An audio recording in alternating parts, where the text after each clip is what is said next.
Hello, people of the internet. It is I, Dragon here, back with more FSN Remaster, where today we are going on to day 12 of Heaven's Feel, where we're kind of waiting to see if the other shoe will drop and things will start getting dangerous again, because day 11 was short, which, thank goodness for it, but it was also kind of just almost slice of life-like, so just kind of waiting for the other shoe to drop here, but if you are watching this on YouTube, please be sure to like this video if you like it, comment down below if you have anything to say, subscribe to the channel if you want to catch more vids by me, and if you want to show some support, and if you want to catch me live, you can always check out the channel here on Twitch. It is in the description down below, where there are links to the Twitch and Discord, where you can follow or join to get those notifications. But with all that said and done, I think it is time to begin day 12.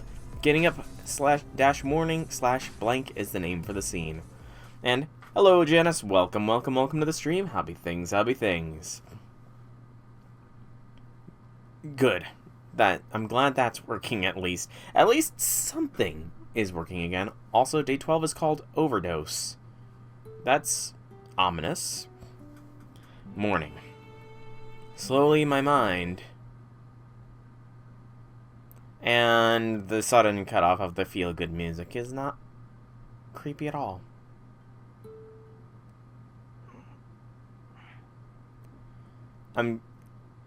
It's just a little, like, soft tones into just dead silence. It's a little weird. Morning. Slowly my mind wakes up and I sluggishly sit up. The clock reads after 8 o'clock. I'm late. Okay, I'm not exactly late since I'm not going to school, but I definitely overslept. Oh no, I need to make breakfast. I get up and change. While changing from my pajamas to my regular clothes, I'm forced to look at my left arm whether I like it or not. I try lifting my left arm during my morning stretches. No problem here. I can lift up to shoulder level exactly as I intended it. It's improving day by day. I still can't feel anything through it, but at this rate, by tomorrow it should. What are you doing, Shiro? Breakfast is already over. Huh? Wait, what? Ilya's in front of me. I meant to go in the living room, but somehow ended up in the shed. Did you hear me, Shiro? I asked what you're doing here. Yeah, I heard you. Morning, Ilya. Funny running into you here. My answer sounds absurd even to me.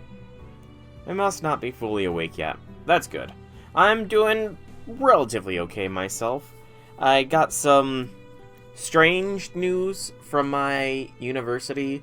The Java programming course that I intended to take apparently had too low of participants or whatever, so it is canceled and I am forced to take a different programming language instead. So, yeah, I don't get to take Java programming. I have the choice between Python, C#, or JavaScript. And JavaScript isn't so much programming as it is website design, so really it's between Python and C#, but since Python is kind of made available on boot.dev, which I intend to get a start of, it's essentially I'm taking C# now. I must not be fully awake yet. Shiro, are you not feeling well? No, I'm fine. I'm just a little sleepy. Hold on. Oh, I definitely intend to talk with J6 about it, find out what he knows. I'm still physically exhausted, but the drowsiness is gone. There. To answer your question, I'm not here for any particular reason. I just took a wrong turn while I was half asleep. Okay, well, come to the living room. I'll make you breakfast. Ilya's making us breakfast? Good gracious, who among the Fate Stay Night cast does not cook? I mean, outside Saber. Saber just eats. Saber just eats and eats and eats and eats. Especially her favorite dish from Britain, mashed potatoes. It's a clear day. The sky is a bright blue, washing away yesterday's gloom. I take a deep breath, filling my lungs with comfortably cool air. Did Ilya say she's making breakfast? She did. The first thought that comes to mind, now operational mind, is her last remark. Ilya's breakfast. I'm looking forward to it, but the notion makes me uneasy. I can't say with confidence Ilya has never been in a kitchen before, much less picked up a chef's knife. I should probably go, Supervisor. I head toward the living room, feeling the prickly grass beneath my feet. Is he barefoot? Okay, that might just be something common. I know they at least take off their shoes, but I'm shocked again. Talk about sleepwalking. What was I thinking come out here? Okay, that is odd, apparently. I got my answer. I arrive in the living room almost 4 minutes later, after taking the time to clean the dirt off my feet. Uh-oh. Sakura looked a little pissy there. Oh, senpai. I nearly bump into Sakura when I entered the living room. Morning, Sakura. Sorry about this morning. I overslept until after 8. I wonder if that sort of gloomy look is just her default when what we see is, you know, what Shiro sees, obviously. Huh? She stares at me, wondering if she didn't... I wonder if she didn't hear me. I reach out to her, thinking her fever might have come back. But... Good morning, senpai. She greets me at full volume, making my concern unwarranted. Hey, you're in good spirits this morning. Does this mean your body's feeling better? Yes, thanks to you, I'm full of energy. Because you gave me some of yours. Okay, but I'm guessing the whole, like... If you have an outdoor space, they don't... Like, do they have special shoes for if you have, like, a garden or something to walk into, or... I honestly don't know. Huh. Sakura speaks haltingly. I'm glad she's up speed, but the fact that she doesn't look calm makes me worried, too. What's wrong, Sakura? You're being kind of weird. What do you mean I gave you some of my energy? I mean, last night? In your bedroom? Sakura mumbles bashfully. Oh! Right. Okay.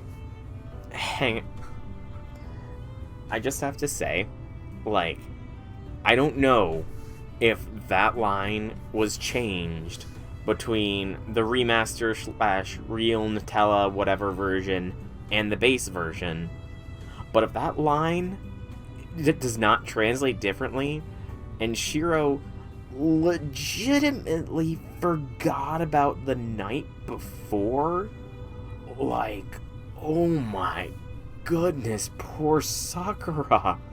Like, they very clearly had a encounter the night before, and Shiro completely forgetting about it is just, like, I don't even have words for that. Like, come on, Shiro, that's cold. Now I remember. How can I forget? Clearly you do, Shiro. Outdoor sandals, gotcha. Last night,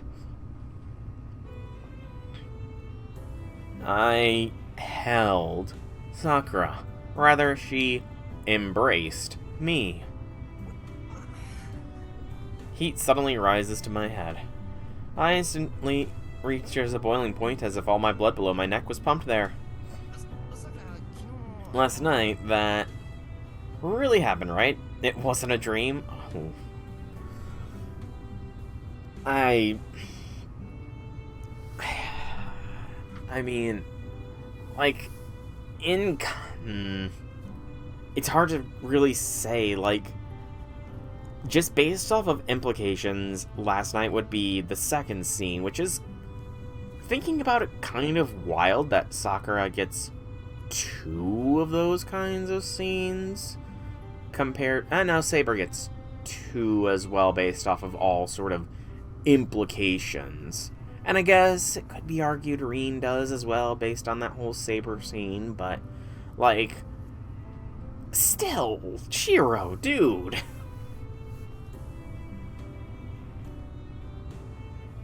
Blushing with an expression that seems to blame me somehow, she nods. Wow. Just when I thought my face couldn't get any hotter, it does. Okay, I'm definitely not getting, like, they changed the dialogue here. This is legitimately the dialogue, which just makes it so much worse that they're talking about bloodletting. So much worse. Meaning that last night, Shiro Emiya's rational mind labeled everything that happened as a dream and filed it away. Wait, not that. Sorry about that. I clumsily apologized to her, holding my dizzy head in my hand. I'm happy. Yes, but I was happy, senpai. I mean, that's logical, especially, you know, if you also kind of got the succubus treatment while doing it, so yeah, I guess it's somewhat understandable, but still very rude of Shiro. Her shy smile is like a mortal blow to the heart. She got me. She's so lovely, I want to hug her again right now. If Ilya wasn't around and I didn't hear the TV in the living room, I'd... Breakfast is ready. If Ilya hadn't chimed in right on cue, I might have charged straight into the super mushy mode again. Super mushy mode. Is that what you're calling it, Shiro? Super mushy mode, huh?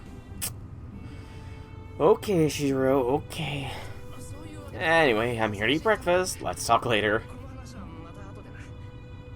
I make a sharp turn like a robot and head right for the living room. And there's that expression again. I desperately move my sluggish arms and legs, taking control of my mind and driving the desire into a corner of it. Here's your breakfast. Ilya thrusts a plate at me as soon as I enter the living room. Arranged on it are a black piece of toast, soft-looking sunny-side-up eggs, and a neatly cut tomato. I mean, how black is the toast? First off, like, I can enjoy some really crispy toast. Eggs, I prefer them scrambled, you know. I can't say I've had omelets before. Really, the only kind of eggs I've had are scrambled or omelets. And they're just eggs. They're kind of plain. It kind of depends on, you know, the seasoning you have with them. I don't really get the tomato. I have no justification for that. I don't think I could eat a raw tomato. Or even a cooked tomato. It's only tomato products like pizza sauce or ketchup. Literally, those are the only two things that come to mind that I will consume that have tomato as a part. Thanks. I accept it, still feeling dizzy, taking my usual place at the dining table and bite into crunchy toast. Toast aside, she did a good job on the eggs. I wonder if she learned by watching or if Sakura or Rin taught her. Again, he's not even addressing Rin by her name. Oh, that's so cruel to Rin. Anyway, I better give her full remarks for this first attempt. It's good. I keep chewing on the toast. Ilya watches me eat, looking neither proud nor ecstatic, just satisfied. I avoid saying that the toast has the texture of charcoal, wouldn't want to ruin the mood, because it actually does taste good. Everyone has their own preferences, some people happen to like their toast black and hard. Oh, come on, eating burnt food like that is bad for you. You fool, whether it's rice or bread, it's always nice to have a dark crust. Hey, Amiya, did you hit your head? It's good, really. It's okay to be a bit rough with cooking. You must still be half asleep. This is no time to be carefree, you know.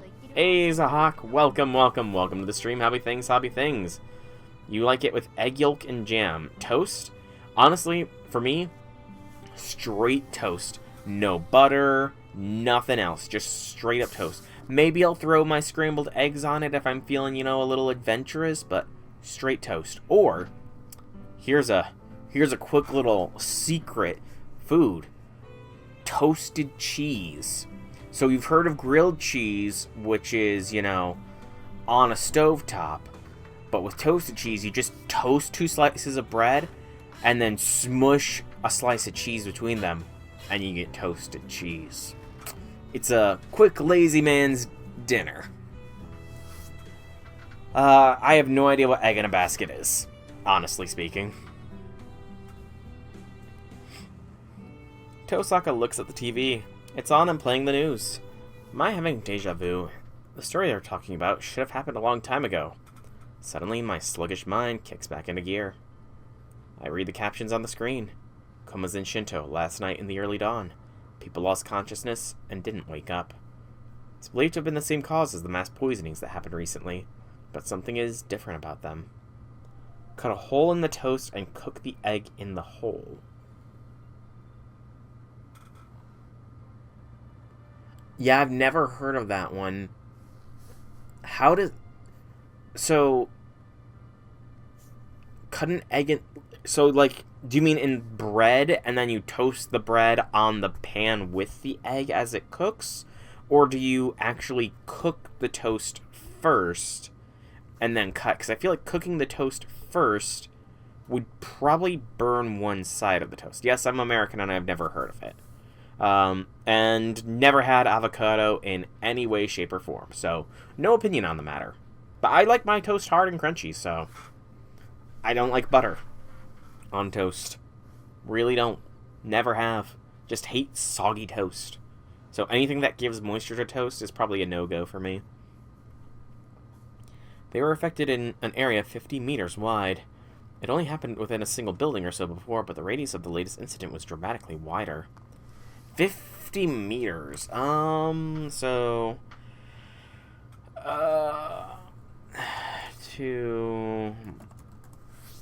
Can I get a translation of that? So, not even half a mile. So that's not too big of an area. Is it really, though? It's like a football field, I think? Football field's like 100 yards. A yard is every meter, I think. Honestly, I'm not really much of a football person, so it's just saying. But that isn't the problem. At the end of the news report, the number of victims is listed. 3 digits worth of people in the hospital, and people missing too. That's a little more concerning. Like, triple digits people taken out by this, that's more concerning. This is... Yeah, 14 missing people. I'm sure the number will go up the more they investigate.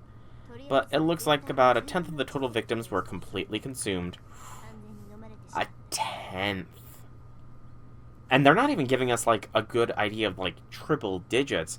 Are we talking low triple digits? Are we talking high triple digits? You know? Ooh, Babish. I love watching his vids. Binging with Babish. I'm definitely gonna have to check that out later. Thank you, Zahak. Binging with Babish, Guga Foods, and Max the Meat Guy are, like, the 3 food channels that I like to watch on YouTube, and I tend to get sucked into the rabbit hole of watching them. It's always the thing, though. The YouTube rabbit hole is dangerous. My mind freezes, unconsciously. Get it? I don't know if Zalkin or the shadows behind this, but either way, the number of victims is on a whole new level. At this rate, they might eat a whole city block in a few days. I squeeze my wrapped left arm tightly. Are the people who are missing dead? I confirm with her. Without saying anything, she looks away and nods. Conversation's over. I know how you feel, but you can feel guilty later. They're starting to do whatever they want in the city because they can't come directly after us. They're getting sloppy because they don't see us as a threat. Yeah, Reen, I think there's completely different reasons for that. There's only one thing to do while they're underestimating us. Tosaka quietly stands up. Her destination is clear. Without beckoning me to come along, she's headed for the dojo. Oh, I thought headed for the church. You know, probably need Kotomine's help at this point. I'll get right to the point. How does your arm feel, Shiro? Tosaka launches straight into business as soon as we enter the dojo. I see. I can move it like a normal arm now, but that isn't what you're asking, is it? Yeah, I only want to know whether you can comprehend it as Archer's arm yet. Elia watches us both, saying nothing. Dot dot dot. I can claim without a doubt that Tosaka has no idea what this arm really is. She doesn't know the terror it made me feel last night. She doesn't know that taking off the cloth will be the end of me. She doesn't know that merely exposing its skin, never mind using Archer's power, will destroy Shiro Emiya's body. But it won't. And again, I went on this tangent before. Did, like, Shiro's arms not grow any longer between when he, as he is now, and when he became Emiya? Because if so, that other arm might be lanky. You know, it might be just awkward, one arm like a couple inches longer than the other sort of situation. You know, I actually kind of want to I'm gonna look something up while reading. I remember the sensation. Inescapable death. The claustrophobic feeling of being buried alive. There we go. Auto mode. Having my world/emptiness painted over by something alien to me and watching that world shrink as I meet a silent, absolute end. The mere taste of that memory makes the thought replay in my shuddering head. I can't use this arm. If I do, I'll die. My death will be all but certain without a miracle to save me.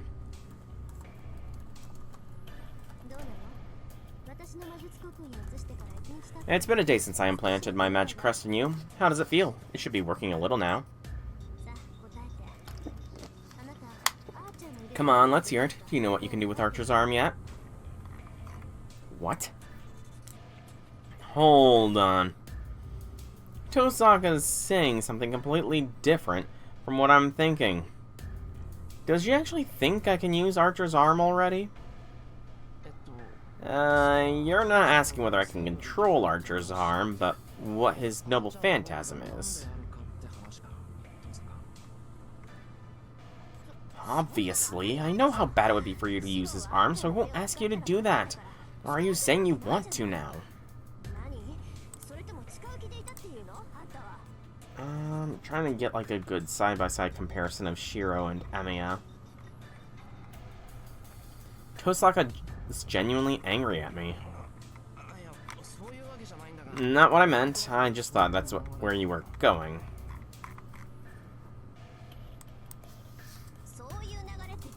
Where do you think I was going exactly? Listen, no matter what happens, I won't make you use Archer's arm.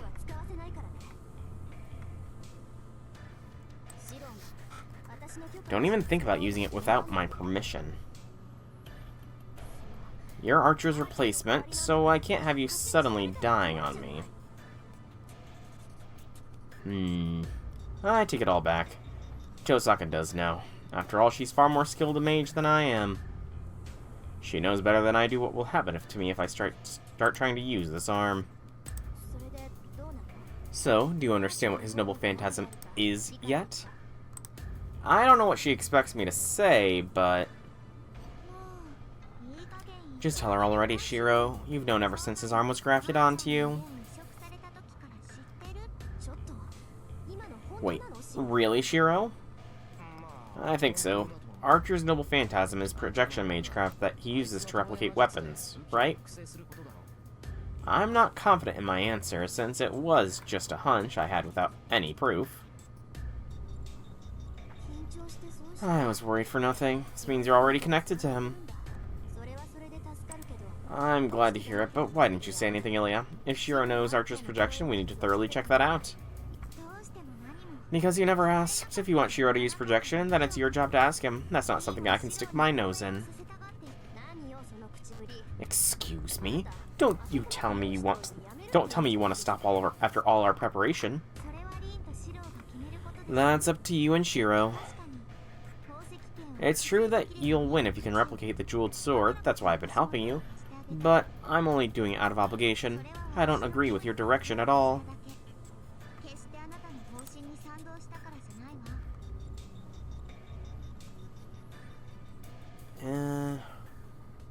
It's hard to tell with that image. I'm gonna have to look it up elsewhere. Based on what they're saying, it sounds like Tosaka wants me to project something. Can I ask something? You want me to replicate something, Tosaka? Yeah, I'll show you what it is. We can't win against Saber or the Shadow. That's why, in place of servants we don't have, we need to create a conceptual weapon to use magecraft that can defeat servants who are made of spiritual bodies. A conceptual weapon? You mean those fixed magic items decide to enact a fixed effect? I don't think that's exactly what a conceptual weapon is. I mean... Actually, maybe it is. Maybe that... I mean, is that technically a conceptual weapon? A fixed magic item designed to enact... Yeah, actually, thinking about it, that checks out. That checks out. Yeah, they don't defeat targets with physical force, but by crushing their very souls. That's why they're called Outbreakers or Soul Crushers, I'm going to have you project a particularly unique one, a dagger that's been passed down through the Tosaka line.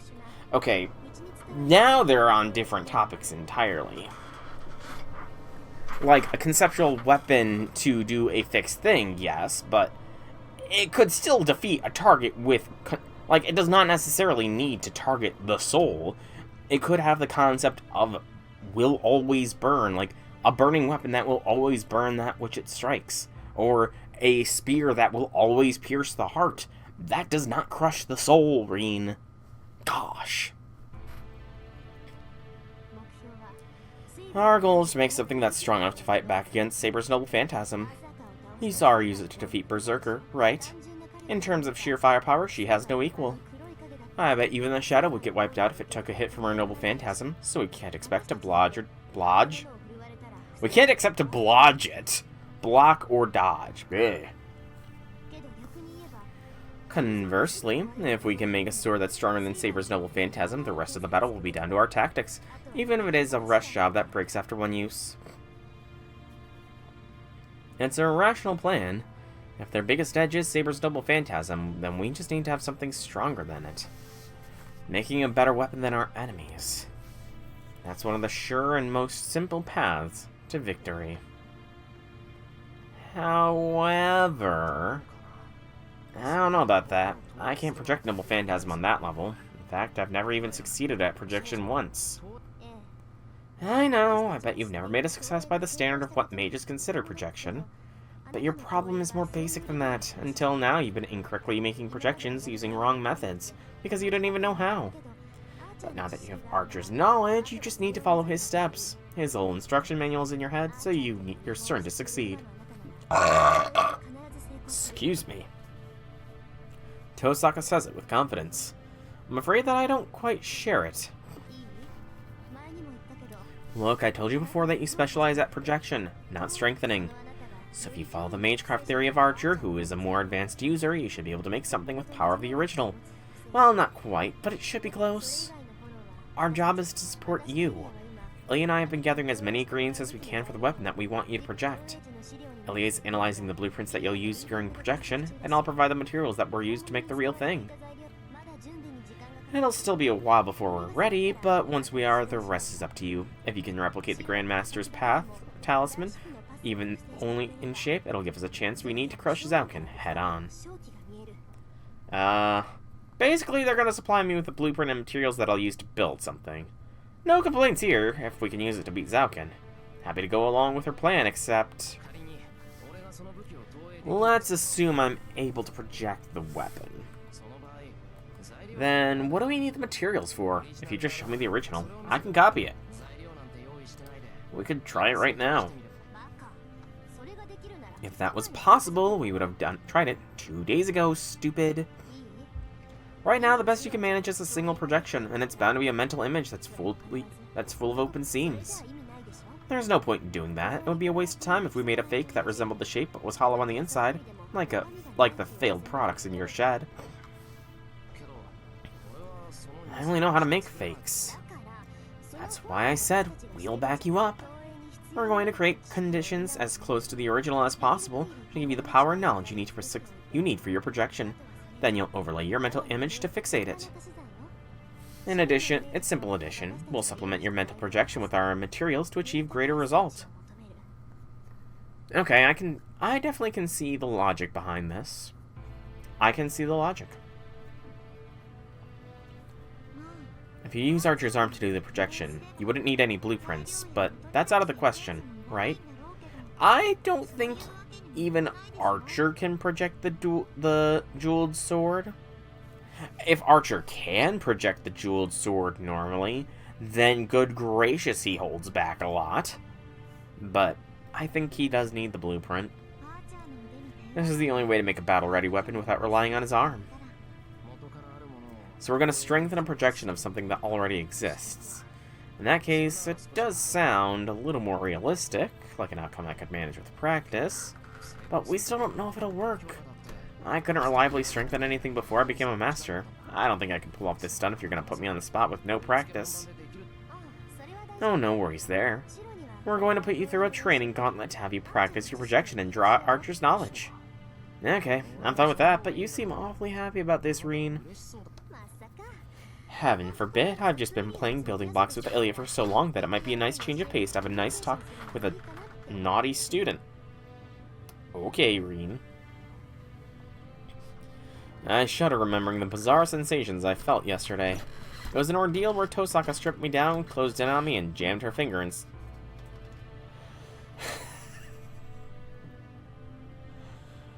Oh, Shiro. Out of context, that is so weird. That ended without incident, but if it's gonna happen again today... I might get a good scolding from Sakura, who's resting in her room. Jokes aside, do you understand now? If you do, I want you to confirm one last time. Confirm what? That you're okay with this plan. In the end, we're gonna rely on your projection. We won't make you use Archer's arm, but you'll still be imitating his magecraft, which means that the servant poison will enter your body. Will you stick to the plan, Shiro? Yeah, that all happened yesterday in-game. Everything happened as Shiro said it. I mean, that's the only way to defeat Zouken. I feel better knowing you're gonna train me. I'll be clear. Copying Archer's magecraft means undoing the restraints on his arm, meaning that whenever you practice projection, you'll have to take off the shroud. My thoughts freeze in place. Take off the holy shroud? Just barely loosening it last night struck me with sheer terror, and I wound up shaking and sobbing. She wants me to unleash that poison again? My answer goes without saying. I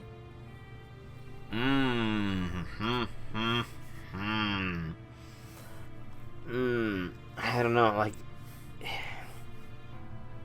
Could this be a bad end split here? Is it possible this is a bad end split? Maybe, but I feel like it would be a bad end split, like, further down the line, if anything. Yeah, I feel like it might be a bad end split further down the line to say he won't do it. The thing is, I don't really remember this sort of scene happening in the movie adaptation. And based off of meta-knowledge, we know he will take off the shroud eventually. So... potential bad end later down the line, or acceptance. I think acceptance, just because if it is a bad end, it is probably further down the line, and I don't want to, like, travel down the bad end path, and then find out, oh, looks like you have to redo the whole day all over again. Yeah, that happened once already. I'm not letting it happen again for the main part of the story, so we're just gonna nod and say, yeah, we're gonna take this off eventually. I'll make it work.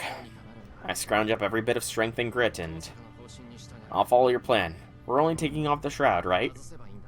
I manage to make myself nod. Yeah, you'll do it, huh? What, Tosaka? You don't like my answer? I didn't say that. I just remembered that it's pointless to try and intimidate you. I didn't expect you to say you'd be okay with taking off the shroud, but I'm satisfied with your answer.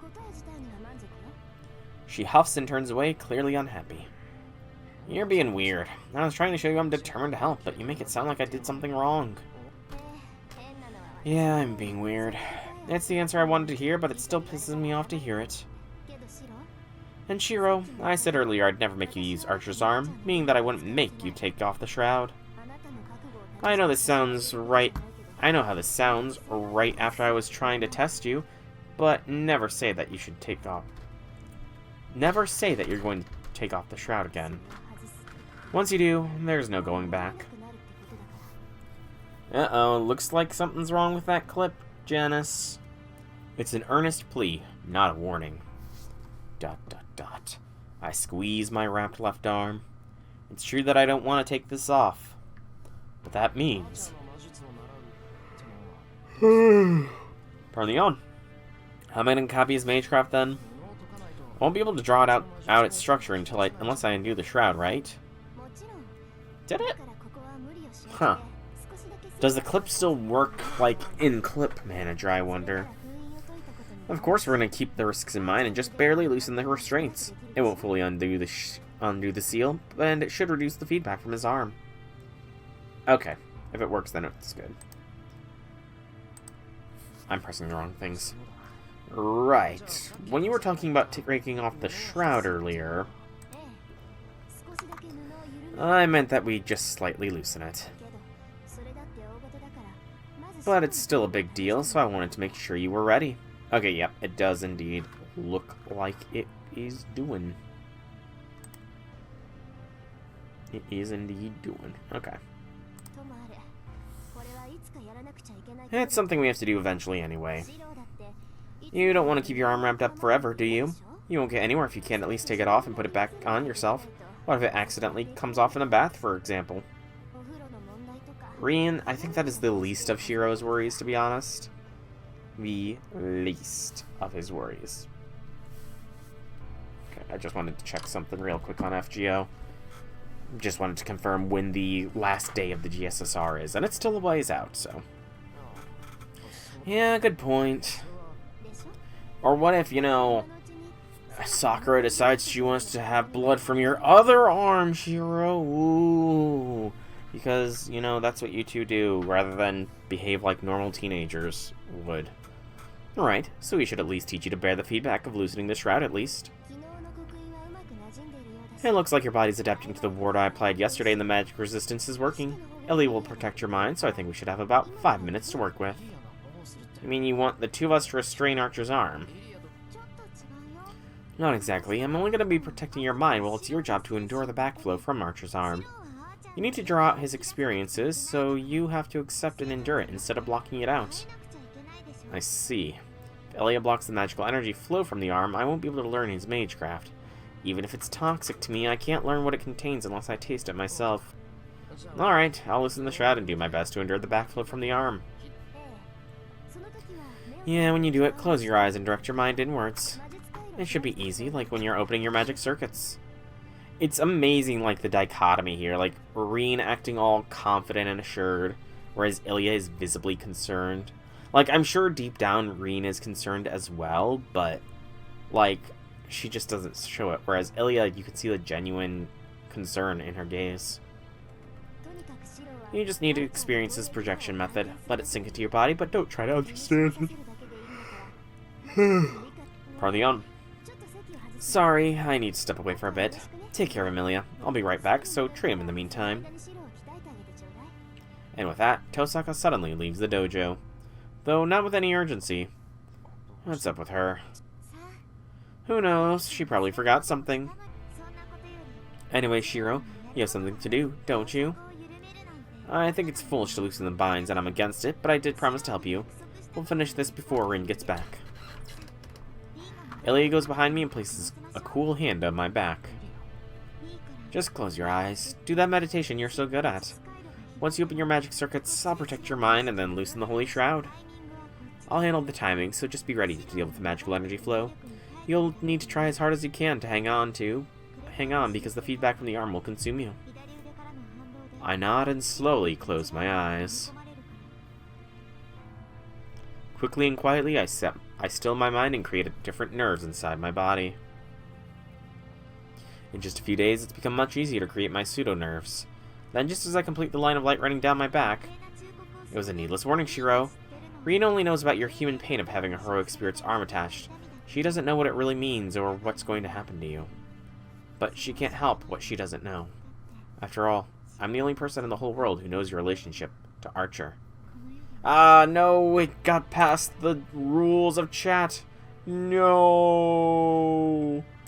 The bot evaded the rules of the chat. I feel like Rin does know. Like, I legitimately do think Rin knows about the relationship between Archer and Chiro. Elias says something strange in a voice I can't quite hear. Interlude? It's not a red interlude, though. Which is good, because that means it doesn't need to be creepy. I'm guessing we're following Rin? Maybe confronting Sakura? Now then, the two sisters leave the dojo and enter the yard. Yep. So that's what Rin had to leave about, because Sakura had showed up. What do you think you're doing, Sakura? I thought you were supposed to be resting in your room because of your health. Rin Tosaka looks down on the girl with an icy glare rather than concern. Sakura Mato uneasily drops her gaze. Neither of them exchange any words. Rin sternly scolds Sakura for poking her nose where it doesn't belong, while Sakura can't find the will to say anything due to her feelings of indebtedness and inferiority. If you came to see Emiya because you're worried about him, then go back. If that's your only reason for being here, then I'll pretend this never happened. Sakura trembles slightly. The older sister's rebuke is severe. She knows full well how insecure and gloomy Sakura is, even as she drives at her. It's not it, Nisan, Even as she feels pressured by Rin, Sakura works up her resolve to stand up to the big sister whom she looks up to so much. However, I don't need an explanation. Just go back to your room. I'm not letting you into the dojo no matter what you say. Rin cuts her off mid-sentence. Why can't I go inside? It doesn't matter why. When we're acting as masters, we only see you as our enemy. Look, Sakura, you're still Zaugen's pawn. Even if you're protecting this house with Rider instead of taking part in the war, that's why we can't train him in front of you. All Sakura can do is stand there and take the cold lecture. Rin genuinely believes what she says. Unlike Shiro, she's constantly on guard against Zaugen's next move. Or perhaps she's absolutely sure Sakura will turn on them. Sakura bites her lip in frustration. As Rin says, they don't know when Zaugen will take action. With each passing day, her body becomes harder to control, and her memories become more scattered. Even her sleep is plagued with nightmares and no longer peaceful respite it once was. I mean, you know, it's not terribly surprising that she's not having a good sleep. We know the truth of, you know, what she's doing at night, to say the least. She could indeed lose her mind at any moment. Exactly, you're just causing more trouble for us by moving around when you don't have enough magical energy. You might collapse at any moment. Okay, you might not right now when nothing's going on, but the more you push yourself, the more Emiya will worry about you. It's just going to stress him out even more. I'm sure you don't want that, Sakura. Rin's logic is completely sound. Frustrated by her own powerlessness, Sakura stares at the ground again. Get it now? Then hurry up and go back. We'll come get you when it's lunch, so make sure you rest until then. She nods meekly. Rin turns her back on her little sister. The gesture seems to declare that Sakura Mato is a nuisance. Wait, Nisan. What? Was there anything else? Yes, I understand what you're saying. I'm going back to my room. But please, let me ask a question. What are you going to make Senpai do? You do know he can't fight anymore, right? Then why did you summon him again today to do even more things to him? Rin stops in her tracks. We're giving him a lecture on Magecraft. What else? Right now we can't beat Zaugen, Saber, or that Shadow. And that's why we need Shiro to draw out Archer's Magecraft. Archer's arm contains his accumulated experience. If we loosen the Holy Shroud, that experience will flow into Shiro even if he's asleep, forcing him to level up. That is not a phrase I thought I would hear Rin say. Making Shiro level up. Like, is he a Pokemon now or something? I imagine that's going to be quite the popular clip when it ends up on YouTube as well. I hope it is. I really hope that ends up being a popular clip when it ends up on YouTube. Though, when that's going to be, I have no idea, because Who freaking knows when I'll be done with the route that I can start compressing and uploading? Sakura's a mage too, so she understands how reckless of an idea that is. What her sister's trying to do to Shiro is nothing but torture. Like trying to force 100 liters of fuel into his 10-liter tank. Of course, the excess gasoline is bound to spill out, and even if they pour 10,000 points of experience into him, he can only retain 10. That'll only cause him suffering. Not yet, they don't. Nintendo does not own that patent yet, but they're probably certainly gonna try. All Shiro will gain is less than a tenth of the agony he's forced to taste. And more importantly, a normal mind could never endure such an experience. If a mud doll faces a tidal wave, it'll be washed away without a trace. That's what it means to loosen that holy shroud. That's reckless. If you keep doing that, his body won't last. No, that's not all. He trusts you. He's letting you do these things to him because of his faith in you. But you know him. All it takes is one word from you to make him take off that shroud. She doesn't look down this time. Sakura glares defiantly at her sister, her ideal. Yeah, but he's already been taking the shroud off, even though I haven't told him to. I realized that when I was talking to him earlier. Seriously, what's wrong with him? No matter how many times I've warned him, he just ends up doing it anyway, like it's no big deal. Huh? Nissan? It's because I know him that I suggested a plan that wouldn't involve him using the arm. If he knows that we have a fighting chance, even if he doesn't take the shroud off, then he'll barely keep himself in check. So my job is to have him make us a tool while staying on the right side of that line. Once we're finished, Shiro can rest. I'll even confine him and make him behave, and not let him fight again until the Holy Grail War is over. Her sister is telling the truth. Rin Tosaka is being as considerate as she can. But that's only within her own heart. Sakura is the heir to an equally old lineage, so she knows her sister has other priorities. I know you're worried about Senpai, but that's all. Once you realize that your method can't defeat Grandfather, then you're sure to use it. You're a Tosaka mage. If it helps you win, to safeguard the laws that govern mages, you'll use Senpai as a tool if you have to. It's not a question, just a statement of fact. The Tosaka heiress closes her eyes. Yes, if this method fails and Zaugen and the Shadow repeat last night's atrocity again, then I'll make Shiro use Archer's arms. It's the obvious choice to make, since all it will cost is his life. She lays it out boldly. That's selfish. Senpai has never wanted the Holy Grail. It's just a coincidence he became a master, so it's wrong to keep forcing him to fight. You have the wrong idea, Sakura. Listen, I'm not forcing Shiro to do anything, nor do I have the right to order him around. My Archer's arm saved his life. Since then, he's continued to keep the arm while putting up with its effects. They missed a space there. Right here. They missed spacing. It's just period S. Like, if you look to everywhere else, there's the little space after the period. They missed a space bar input right there. Good gracious, translators, get your job done properly. These kind of mistakes are only adding on to what was made in the last day.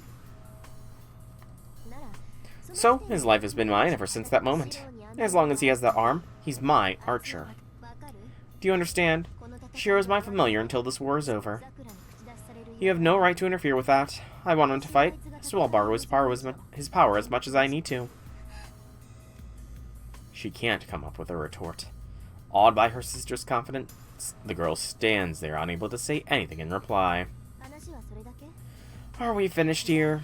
Then go back to your room. You're being a nuisance by staying here. Rin Tosaka turns and goes back to the dojo. The girl watches her go as if gazing at a different landscape. This yard that should be so familiar to her seems huge. She feels like there's nothing in it, and nothing she can reach for. In the midst of her loneliness.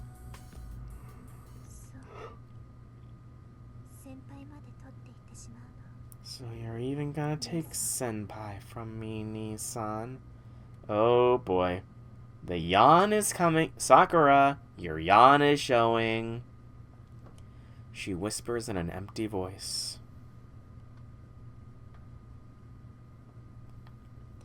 Which makes you wonder what she did in the routes where Ryder killed Shiro. Like by turning him to stone. What did she do then? Then, I find Tosaka's face right in front of mine.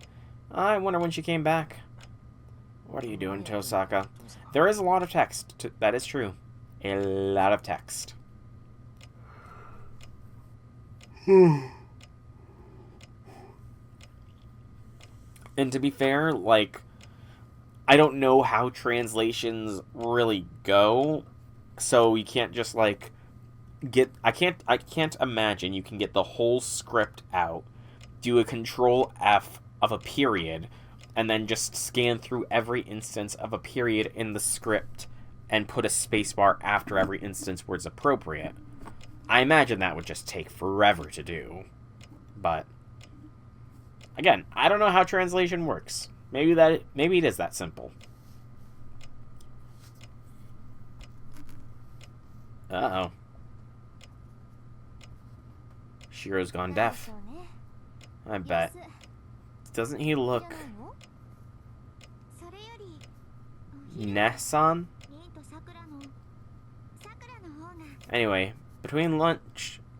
Lunch. Between Rin and Sakura. Sakura's is more... That's weird. What are they whispering about right in front of me? Ilya? Nessan? I can't raise my voice. Something must be wrong with my throat. One more time. Hey, what are you two talking about? They suddenly stopped whispering. Oh, my voice is back. Seems like yelling helped clear up my throat. You were just talking about how my seasoning style is fresh and novel. Do you actually not like spicy food, Shiro? Your food isn't spicy, it's numbing. We already decided that Sakura will make lunch, so give it up already. Shiro said he prefers Sakura's stew, too. Apparently they were talking about lunch. Hey, this isn't really... the time, I almost say. I look at the clock and see it's almost noon. Something nags at me. Nothing's particularly wrong, but I feel a strange chill in the familiar dojo. Because... I was just after 9 o'clock when Tosaka left. Knowledge that I don't know in my head. Why are we talking about food? I joined the conversation. Speaking of which, what details of every weapon already in my head? Ilya's worried. The white-hot pain in my arm. 40, then 26 times. Memories disappear, and I'm back to normal. I'm going to check something real quick. Archer, maybe?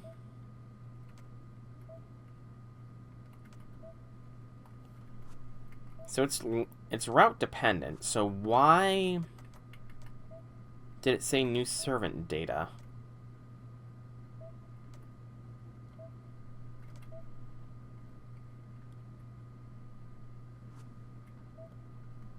What new servant data did we get?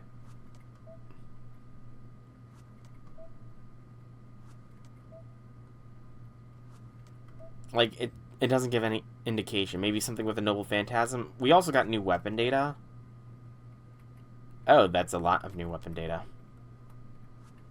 I think Heaven Scorcher Halberd. That's new, perhaps? I don't remember seeing this one before. Heaven Scorcher Halberd, unknown user. A type of G polearm historically used in China. A G is a long-shafted weapon used for piercing, striking, and many other uses. It's a versatile weapon that anyone can be trained on, but nonetheless it faded into history until it was revived as the Fangzhan Ji, Heaven Scorcher Halberd, in the Song Dynasty. Piercing, slashing, hooking, repelling. While there are many ways to use this polearm, exceptional technique is required to master it. The crescent-shaped blade is called a Yuya, Moonfang, and the Ji that only mounts a single Yuya is called a Qinlongji, Cerulean Dragon Halberd. Out of many Heavenly Scorcher halberds, did only this weapon sublimate into a noble phantasm because it was regularly used by a famous warrior? I probably butchered a lot of pronunciations during that. Is this... Not that. That's a new one. The Nibble... Okay. So we're just getting a lot of various ones. Okay. I should probably, like, try and keep an eye on what might be new.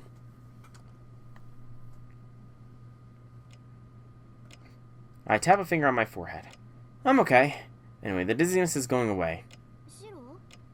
You said you were going shopping with Ilya, right? I searched my memory. Yep, Sigurd's story. Sigurd and... You mean Sigurd and Brynhildr, right? Because Sigurd is with Bryn, and yeah, exactly.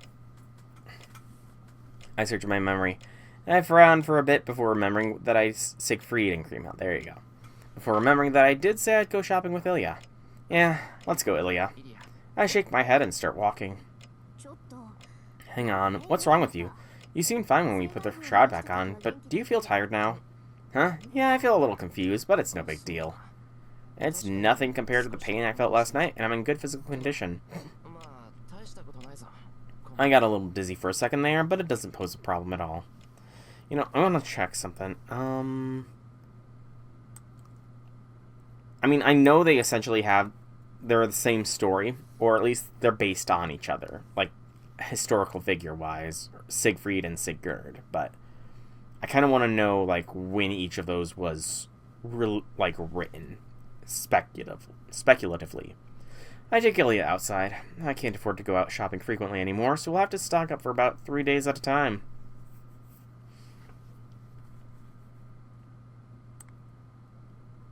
Okay, there's like, why is there no sound?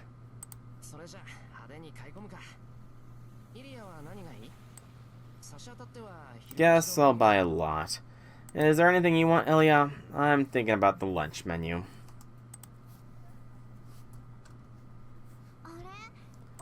Weren't we going to have stew for lunch? You just said so earlier.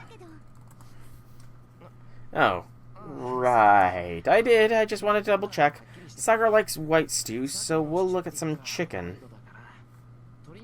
So 13th century is the Volsunga saga.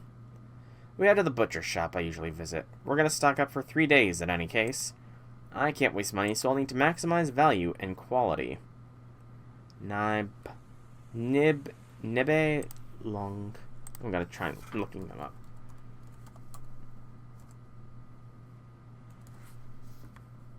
Nibbe long Eliad. Hey, Infinity Lord, welcome to the stream. Happy things. It's about the 1200s is when it was translated. But it looks like it might have further back historical connotations. Okay. Yep.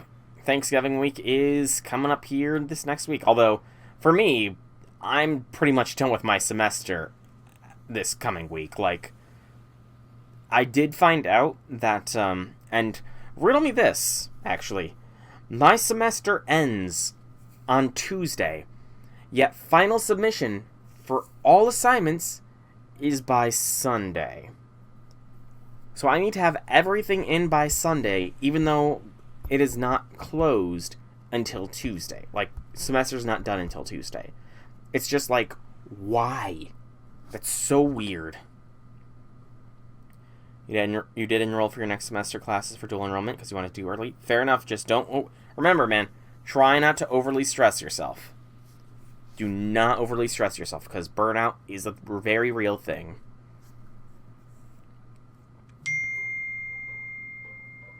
And I just got a text from my school. Some encouragement to brighten your day. What does this say? Bit by bit, you're building the future you want. That degree isn't a dream. It's in motion because you are. I mean, that's encouraging, I guess. We spend a brisk 30 minutes shopping. You bought so much.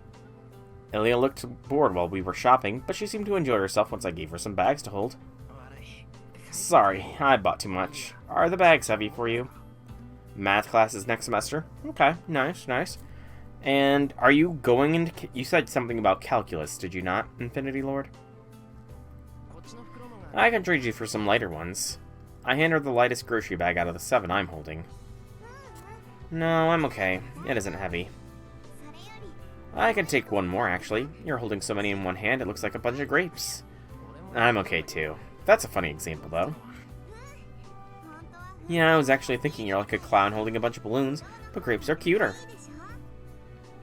Ilya runs through the street, talking happily. Wait up, Ilya. They aren't that heavy, but I can't really run right now. Rather than the weight, I'm afraid the eggs and tofu in the bags might get crushed. I sigh and fast walk after Ilya. This is the greatest concession I can give as the designated grocery shopper. And so I follow Ilya, making a lot of noise as I hold my groceries carefully. That seems to tickle Ilya, and she looks like she's having a lot of fun. Did you ever finish that one level, out of curiosity, Infinity Lord? Did you ever finish that one? +2 to Bunny Toria. Okay, it is queued up. Once we leave the shopping district and arrive at the intersection, Ilya stops and turns to me.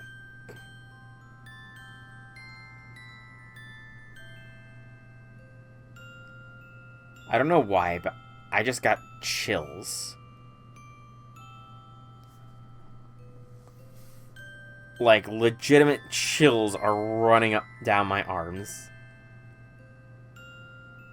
I'm not gonna try and sing this, because I don't know what it is. I'm gonna look up and see what this is supposed to be. It is a song. It's German poet Heinrich Heine's Die Lorelei. It seems.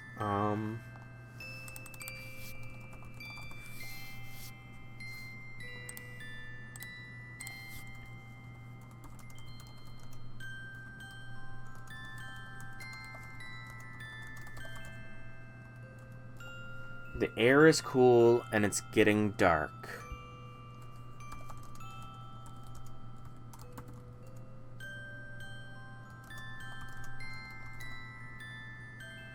And the Rhine flows peacefully.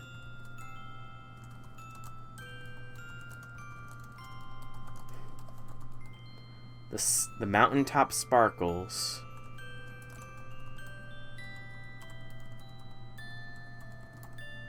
In the evening sunshine. That's a nice... I don't know, it kind of it ends on a nice little note. Ilya starts singing, supermarket grocery bags in hand. Sure, Infinity Lord. The melody sounds familiar, like I might have heard it in school while I was a child. Oh gosh, there's more!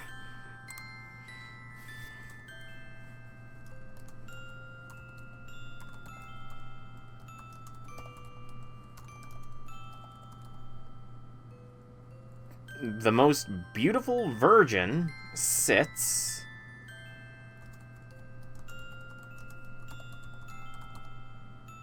wonderful up there.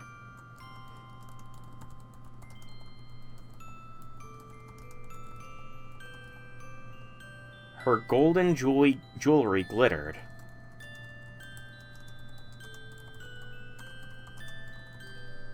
She combs her golden hair. I'm walking next to Ilya, so I don't know what face she's making. Hey, Shiro's... That's an error! Look at that error! Shiro's left arm isn't fully covered in the shroud! Error! Error! People who drew this made an error. Each part is randomized. It'll pick between 10 randomized parts for every part, essentially meaning every attempt is different. That sounds incredibly complicated, man. And incredibly difficult at the same time.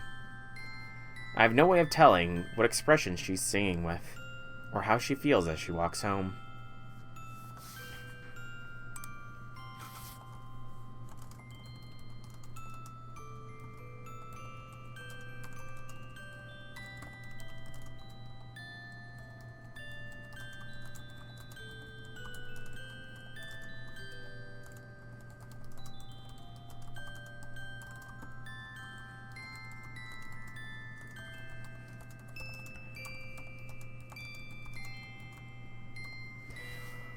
The boatman in his small boat, it seizes him with wild woe. He does not look at the rocky reefs, he only gazes up into the heights. It's a nostalgic melody. The tune is simple and gentle, yet lonely. I'm sure that Ilya is happy. Otherwise, she wouldn't be singing on the way home. Again, this, melody just brings chills. Nice, Janice. Very nice. I kind of want to try and see about getting into that kind of stuff myself, but I do not know where to do so. And on the other hand, I can't help but think, maybe Ilya sings to herself a lot. With no one to talk to and no father waiting to greet her at home, perhaps this is the only way she can express herself when no one else is around. But yeah, look at that error. Shiro's arm is not covered in the shroud.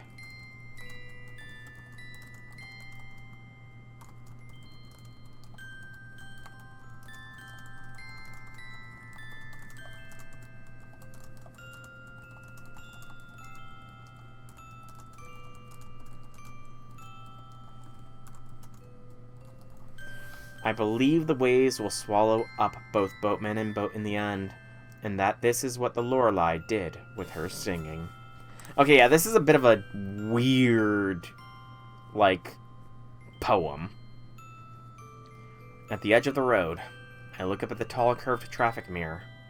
It reflects me holding a lot of grocery bags and a girl singing with her eyes closed, as if in a dream. Fair enough. There's nothing else to say. We're just a brother and sister on the way home after buying groceries. The sight is so natural, so ordinary, that I can't help but imagine how wonderful it would be to see Kiritsugu there, in between the boy with the groceries and the lively little girl. Don't forget about Ilya's mom, gosh. I hold my breath. What, Shiro? She innocently turns around. She must be hiding how she really feels.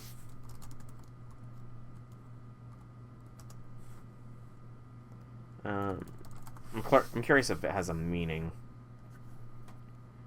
Okay.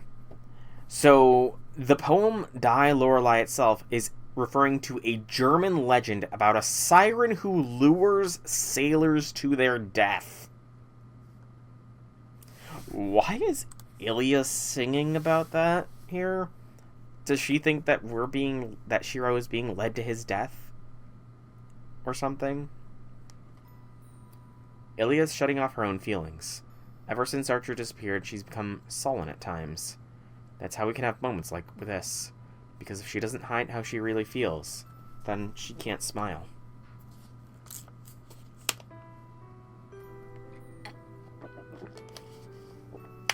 That goes for me, too. I've known it all along, but I keep putting off thinking about it. Turning away from what needs to be said. Ilya let things be this way, so I joined in on the lie. Ilya must have given up. She stopped pursuing it and decided to keep us company at our end. That's okay. If Ilya is happy with our current relationship and willing to ignore it all, then it'll end without her losing anyone else. I know. But still, after this war ends, if you have nowhere to go home to... I'm crazy. I'm saying something that doesn't need to be said, but I have to say it while I still can. I'm going crazy. That's all the more reason. Ilya, do you want to keep living with me? I need to say it now, properly, before I completely lose my mind. She stops. With a flat voice, Ilya asks, "Do you mean that as Kiritsugu's son?" She watches me quietly. Kiritsugu's son. What Kiritsugu couldn't do. What he left behind.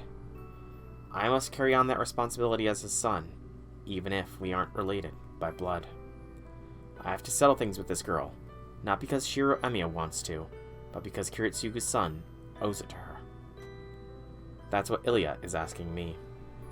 Yeah, and my answer is of course. I'm my father's son, and I like you. That's the only reason I want you to live with me. Are you serious? You think you can be his replacement? No. I can't be Kiritsugu, nor can I replace him. We're two different people, and I can't give you back what he owes you. But I love my old man, and I want to finish what he couldn't. So if you can find it in your heart to forgive him, even a little bit, then I want to live with you, Ilya. Is it wrong to try and take back the things you couldn't do until now? Is it wrong for us to live together, even though we're only starting now? Okay, Shiro, this is not really sounding like sibling talk, I'm just gonna say. Like, Shiro, you need to be a little bit more, less ambiguous. Probably for the best, Infinity Lord. That might be better. She doesn't answer. Ilya looks down for a while, then slightly shakes her head. It's impossible. I don't have long to live, and neither do you, so we can't live together. She rejects me with a smile, like a pretty flower. You don't have long to live? You know that, don't you? Yes, if one of us makes a sacrifice, the other might be able to live a little longer, but I don't think we can both do that. If I live once this war is over, you won't be around anymore. See, that's why it can't happen. Because there's no place for me in the Emiya house, if you aren't there too. Elia's words are filled with certainty. The silvered-haired girl describes a grim future, like a prophet. It's too bad, though. I wish you'd said this a little bit sooner. If you had, then our destinies might have changed just a little bit. Yeah. Okay, why do I feel like if there was going to be an Ilya route, that this would be the split off from the Sakura route here? It would be this would be the Ilya route split if there was an Ilya route, and it would have required some earlier dialogue choice, I feel.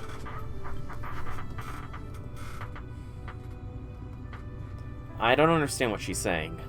Not her declaration that one of us has to die, or how she can say it all with a smile. You're talking crazy. That won't happen. Zalka might come after you, but we'll defeat him first. That's why you're working together with Tosaka, isn't it? Yes, but that's also the problem. Don't mention this to Rin, Shiro. About the plan to project the jeweled sword and replicate the Tosaka relic, Rin's way won't work. Excuse me. Because your projections aren't projection magecraft. Normally, projection magecraft can supplement a projection that resembles the original to a degree, but your projections don't work that way. You can't give them form unless you create them from A to Z in your own mental image. After all, your magecraft isn't projection, but a manifestation of your own mind.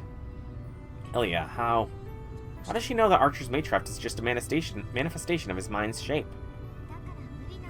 That's why it won't work. The only way to make what Rin needs is for you to use Archer's arm, but I'm sure you know what that entails. It'll take more than a fleeting fragment of his memories. You'll stop being Shiro once you use it.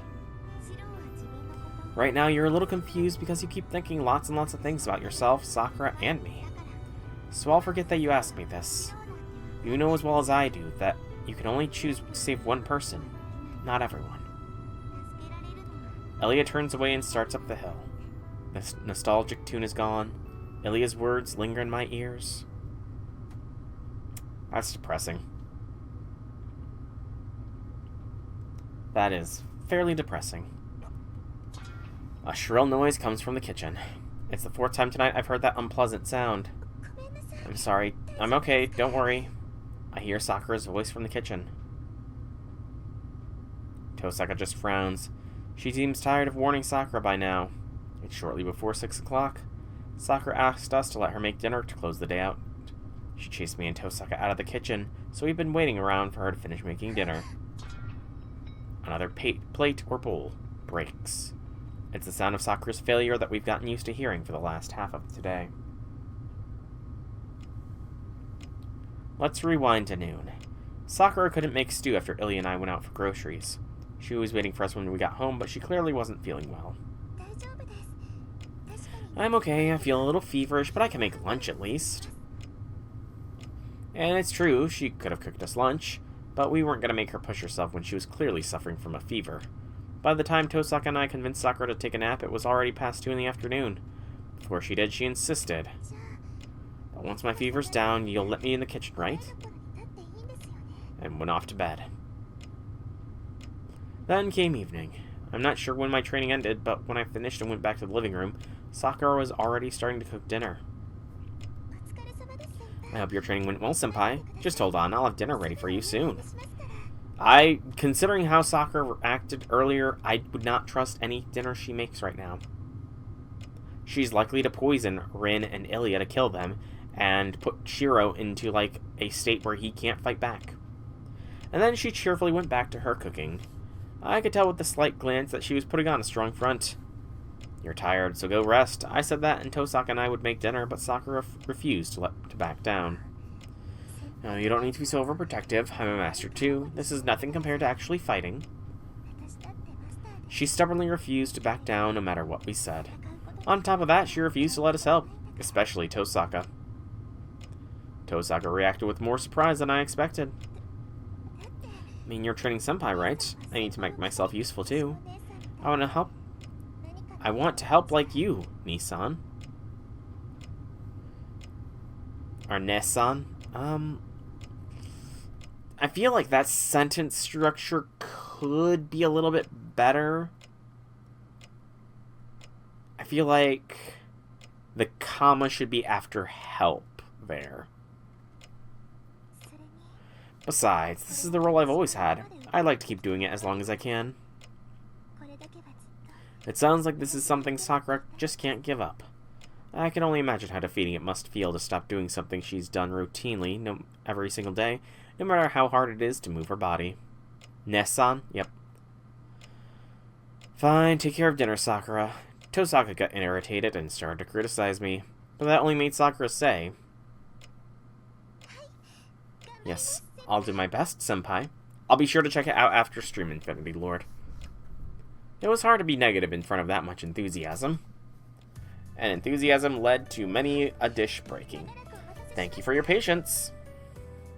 Her bright voice reaches the dining table. Sakura confidently sets plate after plate on the table. "You put a lot of work into this, Sakura." "Yes, you brought good clams and shrimp, so I used them to make tonight's dinner."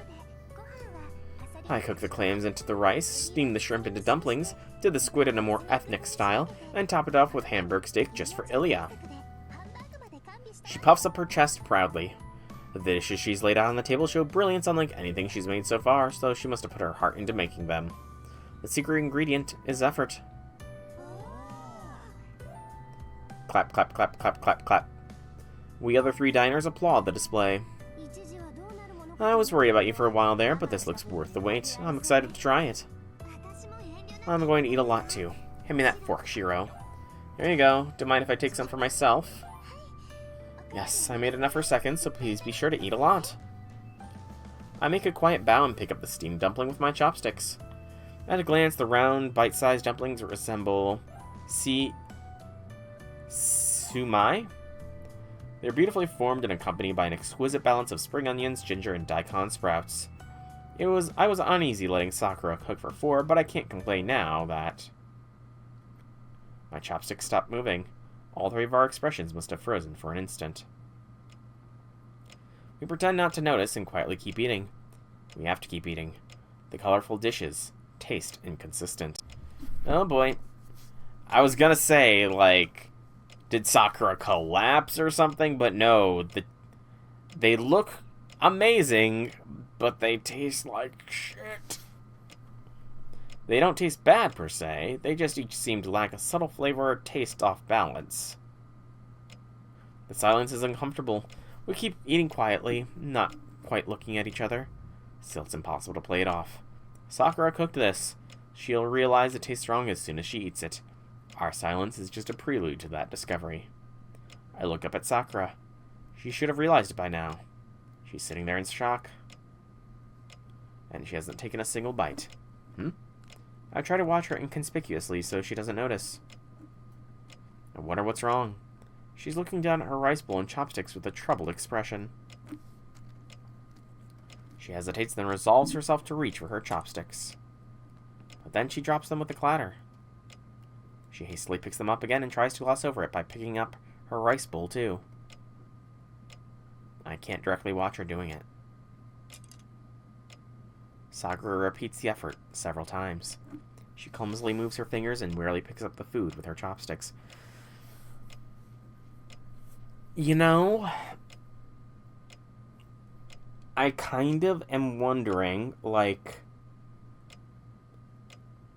did BB... Like, BB is made from the Sakura series AI. A Sakura series AI.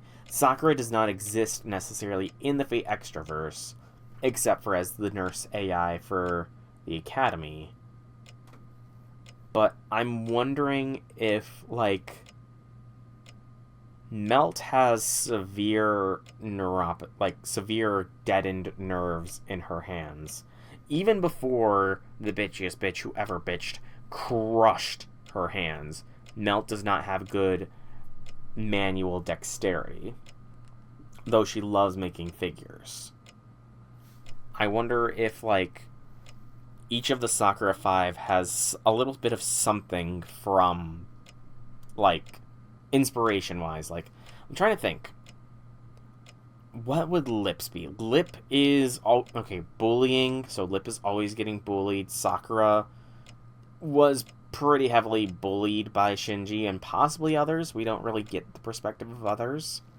Melt is sadistic, admittedly, and has some nerve issues. I mean, the nerve issues are only showing up here for Sakura, but still. Lip is more masochistic, too. That's true. But the others, I mean, isn't it that deep down King Protea, like, I want to say this is from the Foxtail manga, that deep down King Protea at her core wants to be a normal girl or something, which would, apply to Sakura. Kazura and Violet, though, I don't really know enough to say about them. Only to drop it each time and try again. It's more than just difficulty controlling your fingers. Her awkward movements look like that of someone who knew how to use chopsticks until a few seconds ago, but forgot once she picked them up. So it makes me wonder, BB, I feel like she didn't actually give the Sakura 5 all of the flaws that they have. It must be something like at a conceptual level that they all have some of the various flaws of Sakura. We're not looking. It's a slip-up that anyone would notice right away, but we don't see it. I tell myself it's just dinner as usual, and even as she fails, over and over. She awkwardly manipulates her chopstick onto the food, finally manages to eat one bite, forgets how to hold them, and has to remember all over again. I can't bring myself to interrupt her desperation and ask if she's doing all right. Tosaka hasn't noticed. She's pretending not to notice and quietly eating her dinner. So am I. We all pretend not to notice anything wrong with Sakura and finish our meal in silence. You know, Shiro, for declaring yourself as Sakura's boyfriend, you could, like, try feeding her. That's a romantic gesture to do. Like, notice it happen once, say, Sakura, here, let me help with that, and then just start gently feeding her. Like, come on, Shiro, that's what a good boyfriend would do, I think. Is it not? You would feed your girlfriend if she's having trouble eating. Come on, Shiro, you're... Okay, he does have, like, the emotional depth of a teaspoon, so I guess it's not too surprising it didn't occur to him, but still.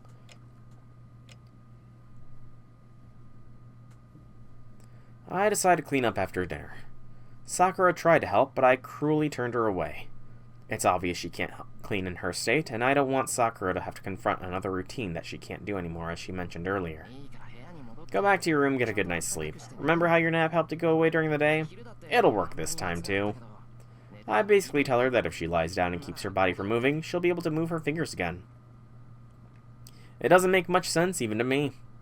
Wow. Sakura bites her lip in anguish, looking away. This isn't gonna last forever, but if you push yourself when you ain't feeling well, it'll take longer to get better. You didn't do anything wrong, just let us spoil you for a while. That's not true, I'm doing everything wrong. My fever's down and I remember what happened yesterday. I could tell from your face earlier too. I've never done anything to make you worry before, so when I see you feeling that way, I have to make it so I don't worry. Don't be silly, I'll tell you exactly how bad you're pushing yourself. It took you 2 hours to make us dinner. You accidentally dropped a plate 7 times. On top of that, you messed up all the seasoning. Shiro, dude, like, come on.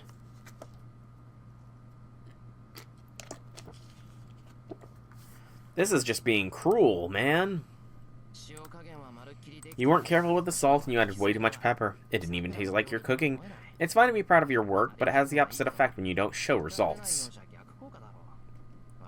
Do you understand me now? I know you want to get better, but you still have a fever. Otherwise, you wouldn't have made all those mistakes. Just so you know, I'm mad.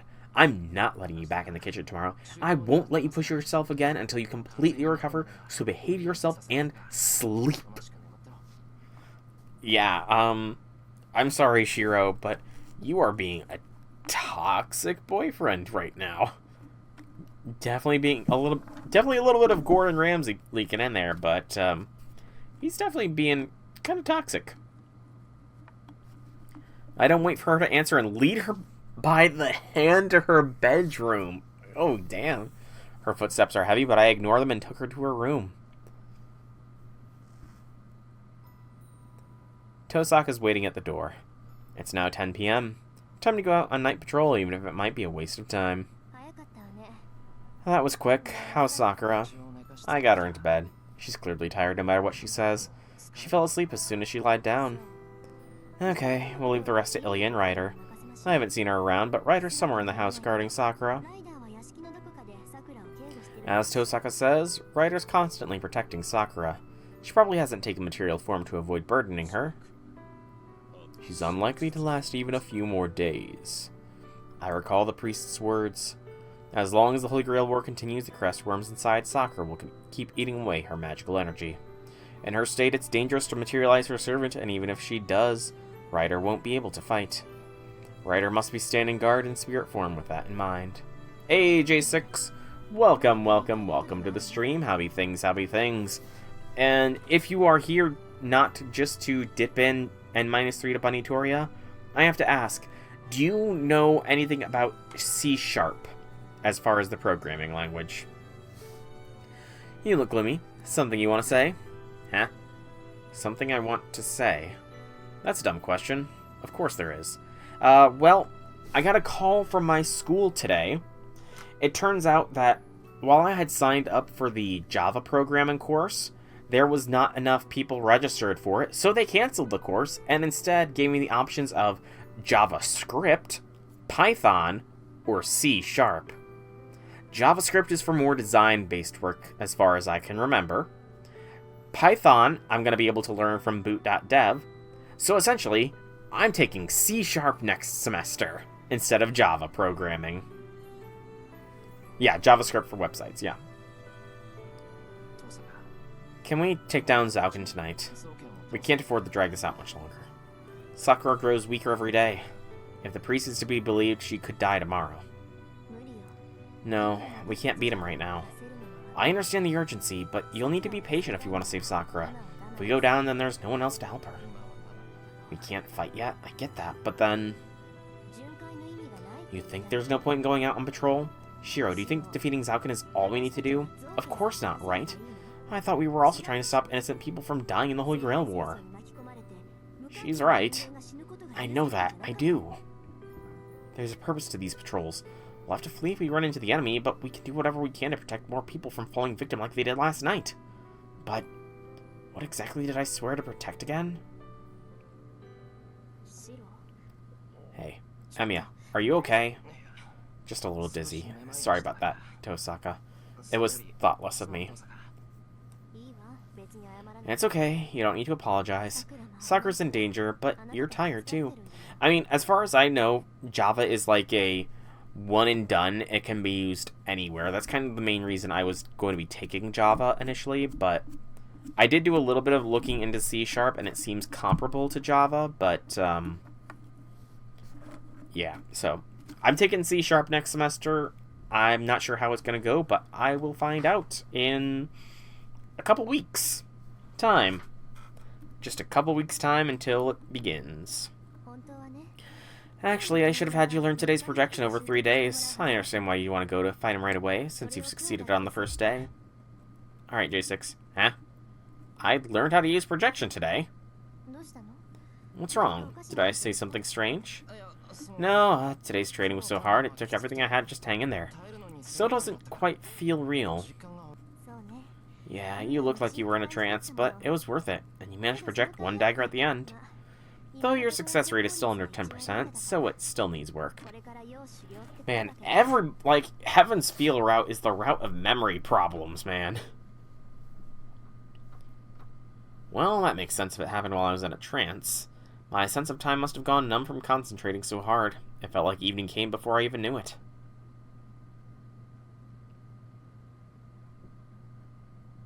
Again, no music is so weird. Just used to hearing the music so far, and it just... By the time I notice that something's wrong, we've already gone into town. There's the music. Tosaka must have noticed it too, because she's quietly trying to sense something. The view is familiar. The town is dark and quiet after 10 p.m. There's nobody on the streets and no sound at all.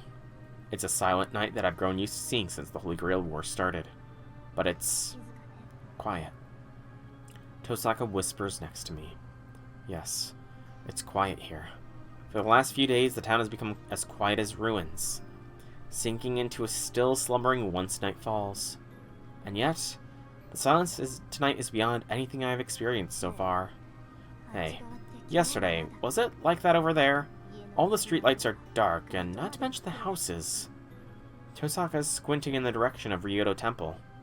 It's a part of town on the opposite side of Shinto, just short of the edge of the city. The streets there are completely dark. From here, it's like staring into a black wall.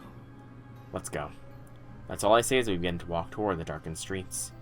Tosaka remains silent. It's probably the obvious choice for her, too. We both know what's happening there. It's a contradiction. We know exactly what we'll find if we go there, and yet we go anyway, hoping we're completely wrong.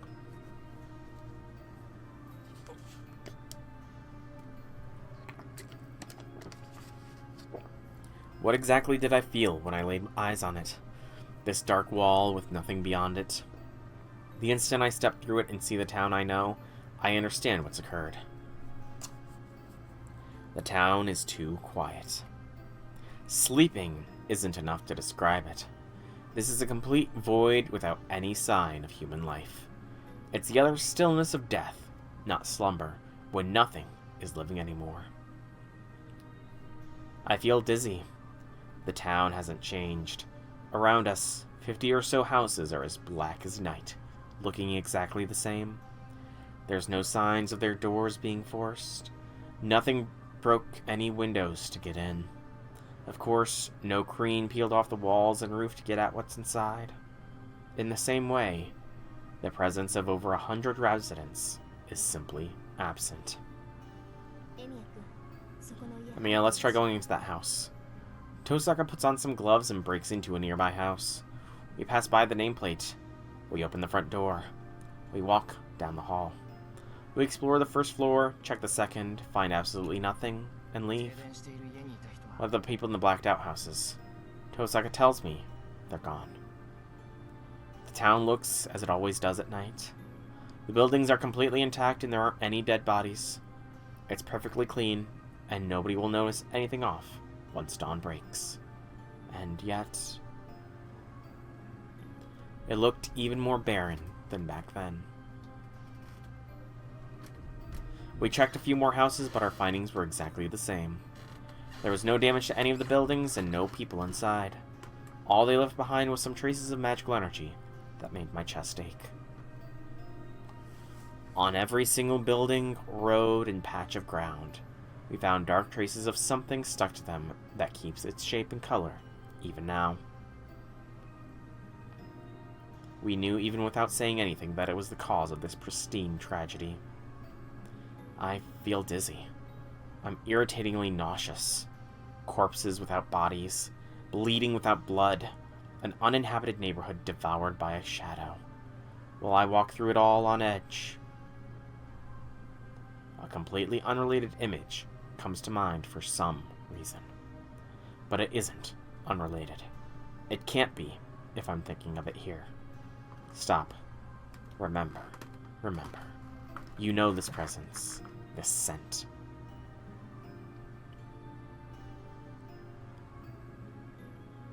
You did before, too.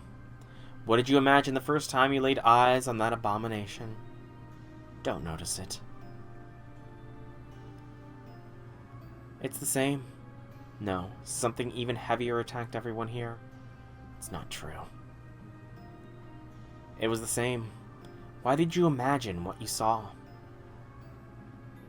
Back then. Because I have no proof.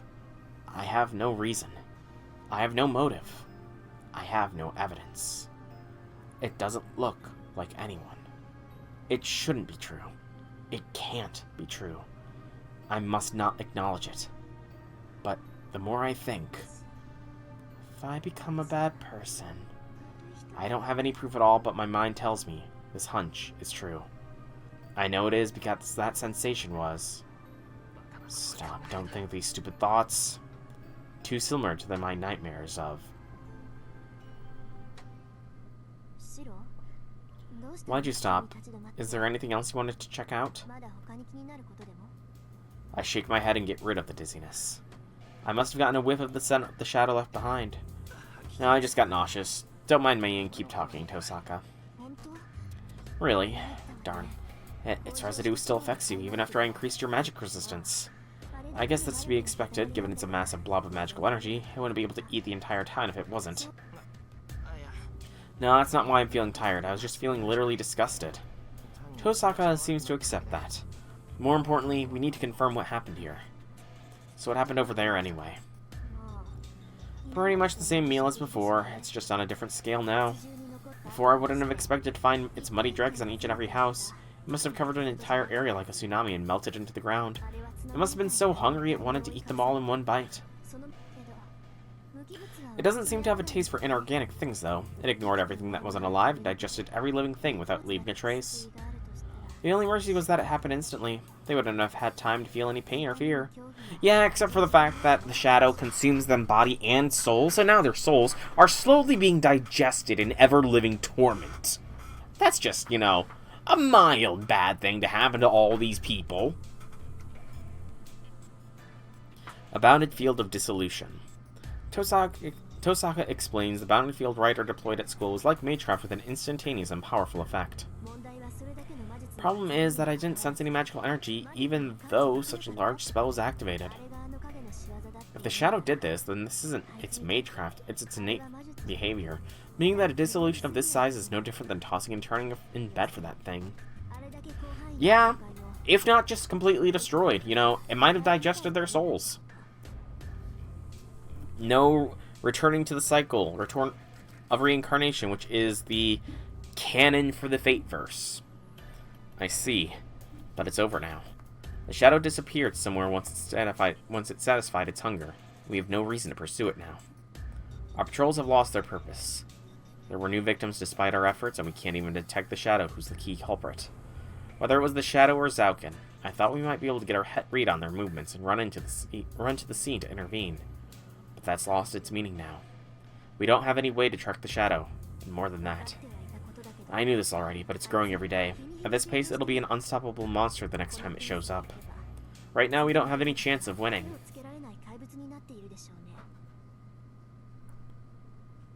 Red interlude? No, not red interlude, just a normal interlude.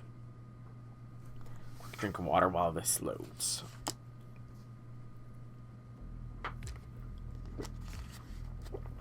Complete silence. They were not the only ones here to appreciate the loss of life and ruin of prosperity. No, that expression was not quite accurate. The boy and girl still showed an admirable will to fight, and they clearly did not appreciate what they found. Only one who was no longer human would delight in this tragedy. My, they just don't know when to quit.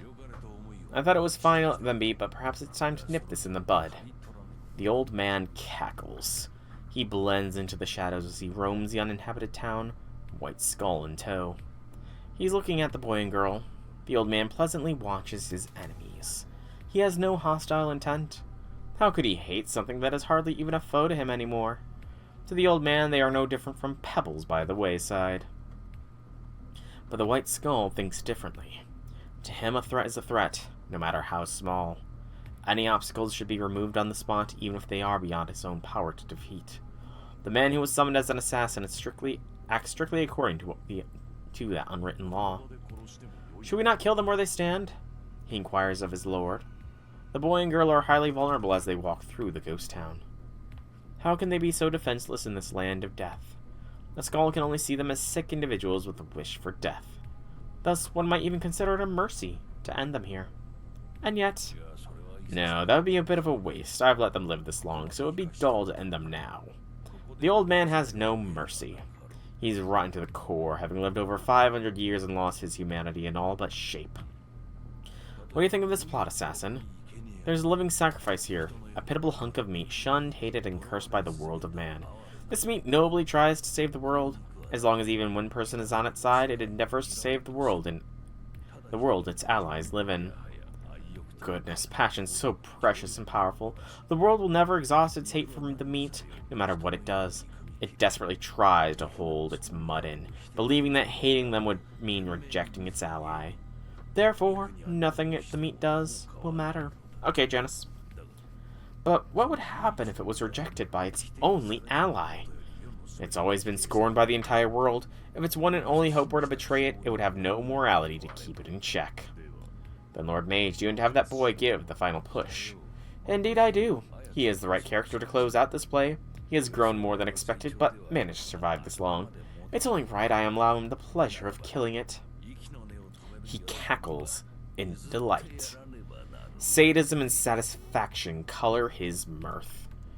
Enamored with his own ingenious suggestion, his chattering laugh makes him seem like a skull bobbing in the wind. That was a short interlude. Really short.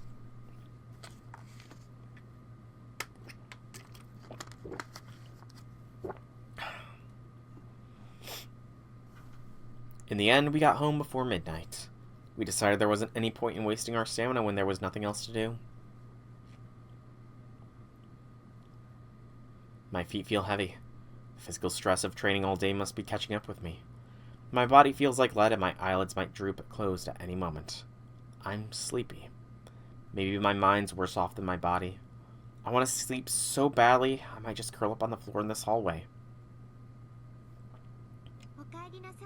Welcome back. How'd the town look, Reen? Aleo's waiting for us in the living room. Sakura isn't here. Of course not. Sakura's on the town. No. Sakura should be sleeping in her room right now. We got there after it happened. How's Sakura? Nothing happened to her. She's sleeping in bed, and it doesn't seem like she woke up. I think she's doing a little better thanks to the energy saved from not using Rider. Okay, still be careful. There's no telling when she might go out of control again. It doesn't seem like Tosaka's any worse after seeing that ghost town. I'm tired, so I'm going to bed. What about you, Ilya? I'm going to rest too. We're going to forge it tomorrow, so I'd better get enough sleep so we don't fail. Ilya bids us goodnight and goes off to the tatami room.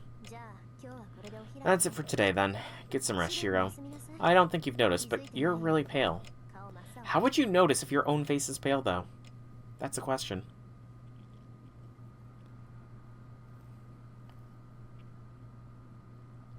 My body feels heavy. I do manage to roll out my futon even through my brain fog, thanks to daily muscle memory. I collapse into bed. When I roll onto my back and look up at the ceiling, I make a little time to think. I try to think with my exhausted brain. I think about my left arm, about loosening the shroud today. After experiencing unbearable agony and terror last night, I easily overcame it in a day. It ended so easily. The pain and fear might well have never existed. If I think seriously about what that means, I know the answer. I think about Ilya. She told me she couldn't live with me. She said it would be nice, but that it couldn't happen, because she doesn't have long to live. She told me something that anyone would know. I think about Sakura. Her life is becoming more confined with each passing day, because the crest worms are feeding off her body and she doesn't have enough magical energy. It isn't her fault. It isn't Sakura's fault her body is this way. All I can do for her is share my magical energy. If I give her some blood and supply her with enough power, she should hold together. I close my eyes. Leah said we were beyond saving. There's only one choice to make. I made it long ago. Are you back? I hear a voice from the hallway. I'm awake. Come in, Sakura. I get up. Even if my head isn't working right, I wanted to see Sakura. Pardon me. Sorry I heard something, so I woke up. I haven't said goodnight to you yet. Sakura's her usual self. She's introverted, thoughtful, and always holds what she wants to say. But she's still the girl who tries to laugh and means so much to me.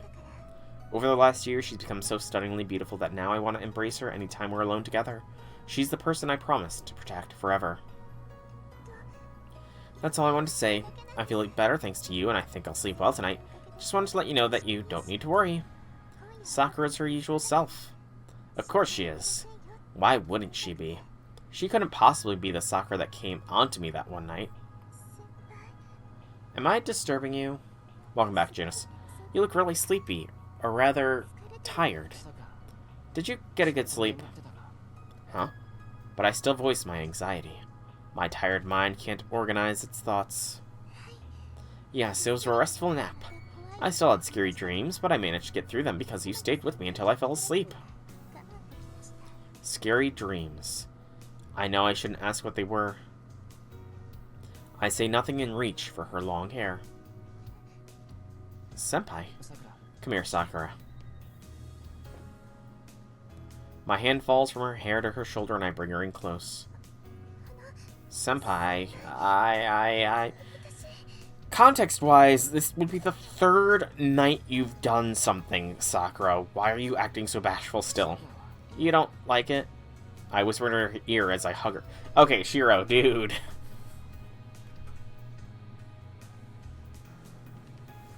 Sakura doesn't resist burying her head into my chest. No, I'm so happy. She lets herself relax and snuggles against me. Then I hug her very tight.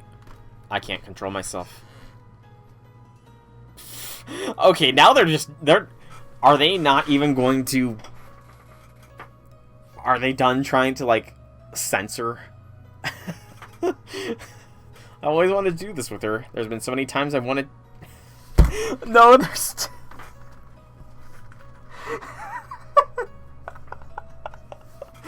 Oh, come on. We know what they're doing. Oh, it's great. It's great.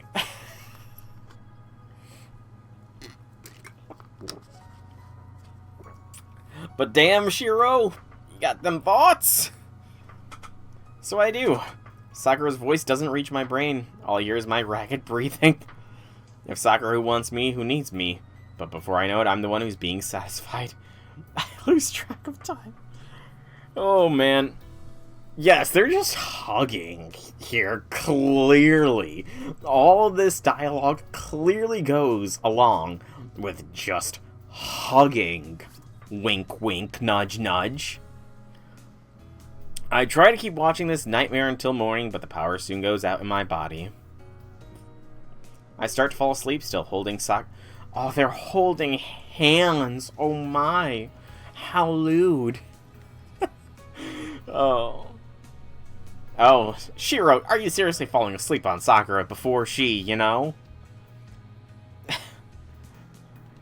Savoring her body heat through my hands, I fall into a deep sleep. Then the rational part of me speaks. My ecstatic brain recovers its calm in the abyss of sleep. What will happen if you do this?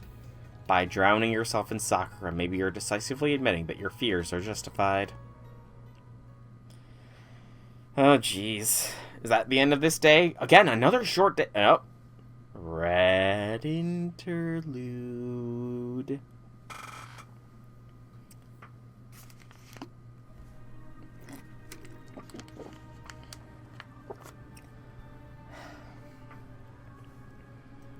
I'm having scary dreams again.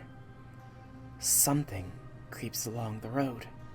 Something scary that kills people with each step it takes. I watch it go from a place slightly behind it. I don't want to watch, but I can't turn away. It's a scary dream. A nightmare that I'll have to keep watching over and over.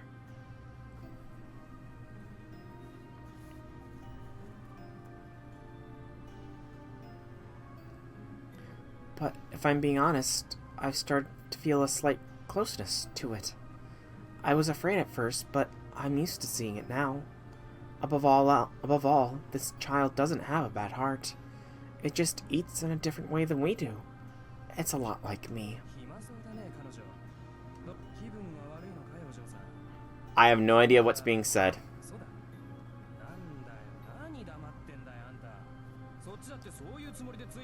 Tonight is the same. Why do they all come up to it? Maybe it has something that draws men in. I don't...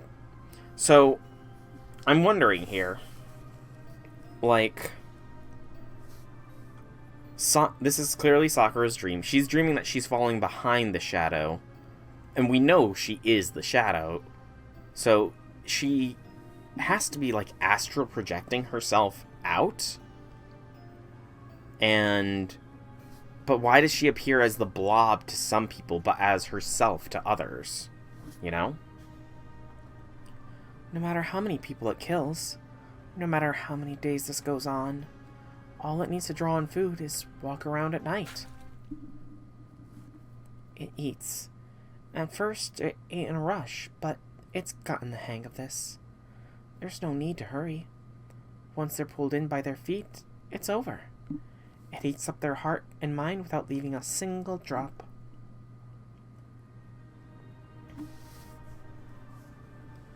Giggle and sing, go, go! It's in a good mood tonight. Even though it's never shown any emotion before now, it's giddy tonight. It's because Sakura was hugged until Shiro felt tired. That makes me feel closer to it too. I'm very happy tonight. After all, it's the first time.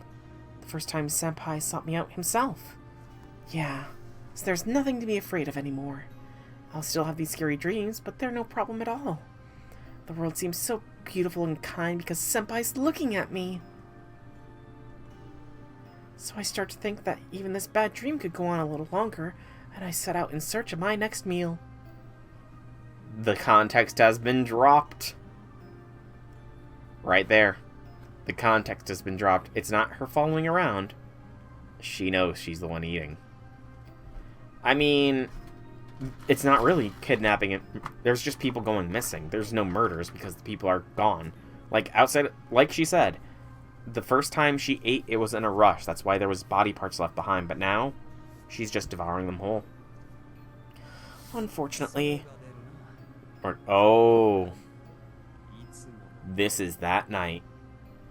This is actually happening a lot later than I thought. Working hard, I see. You've taken double your usual number tonight. I run into someone who's even scarier than this dream. I run away. The thing has never been afraid of anything before, but it flees in terror from this man. Golden hair and red eyes. He smells like me. I've seen him before, once. Die while you can, girl. Once it takes a liking to you, you won't even be able to do that. He's the golden servant who warned me to kill myself. I run. From what? I run. From whom? I run. Why? My dream won't end. The thing looks so pitiful as it panics and runs into an alleyway. It's all over for it now. I took you... It's just some cans falling, so nothing to worry about. I took you for a failed Holy Grail, but you become far more complete than I anticipated. It's too bad, really. It is I who will carry out the selection. Before you die, curse yourself for being too suitable. A lot. I don't drink from cans, but people in my family drink energy drinks from cans, so... And they bag them up rather than throw them in recycling because they can be crushed for money or something like that. I don't know. In an instant, countless blades stabbed the thing. Does this... I don't remember this part. Did Gil go ham in the movie? I think he might have shot one, but that sounded like a barrage, huh? That's weird. It hurts. She's the one who got stabbed, so why am I in pain when I'm watching from over here? She's the one who's dying, so why am I on the ground? I'm the one who's dreaming, so why?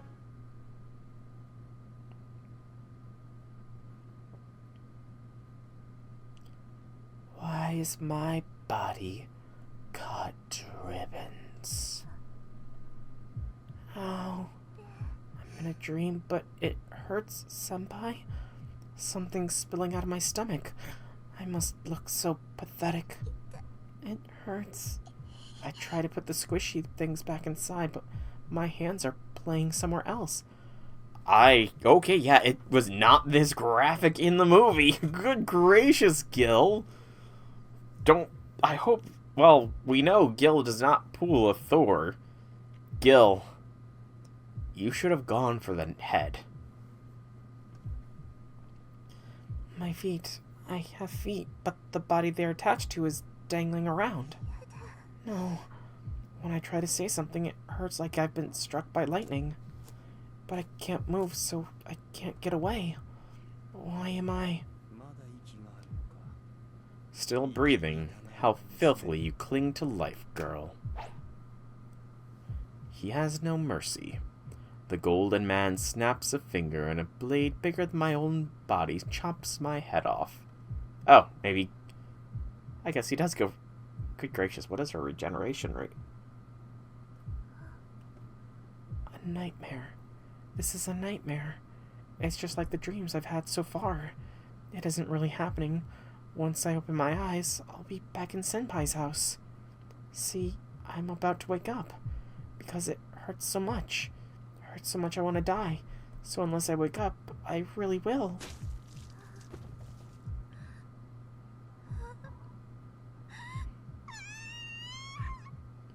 There's the scream.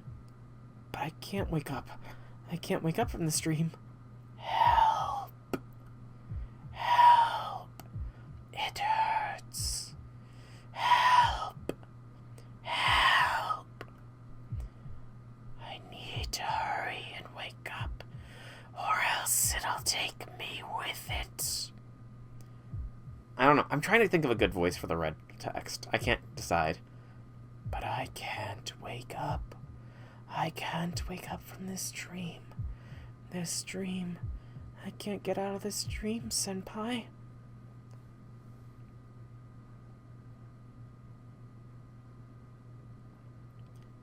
And then the woman falls.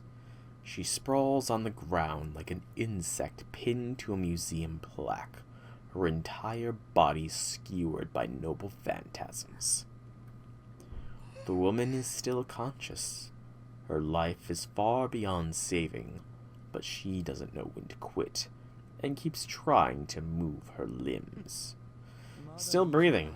How filthily you cling to life, girl. He hands down her death sentence with disdain.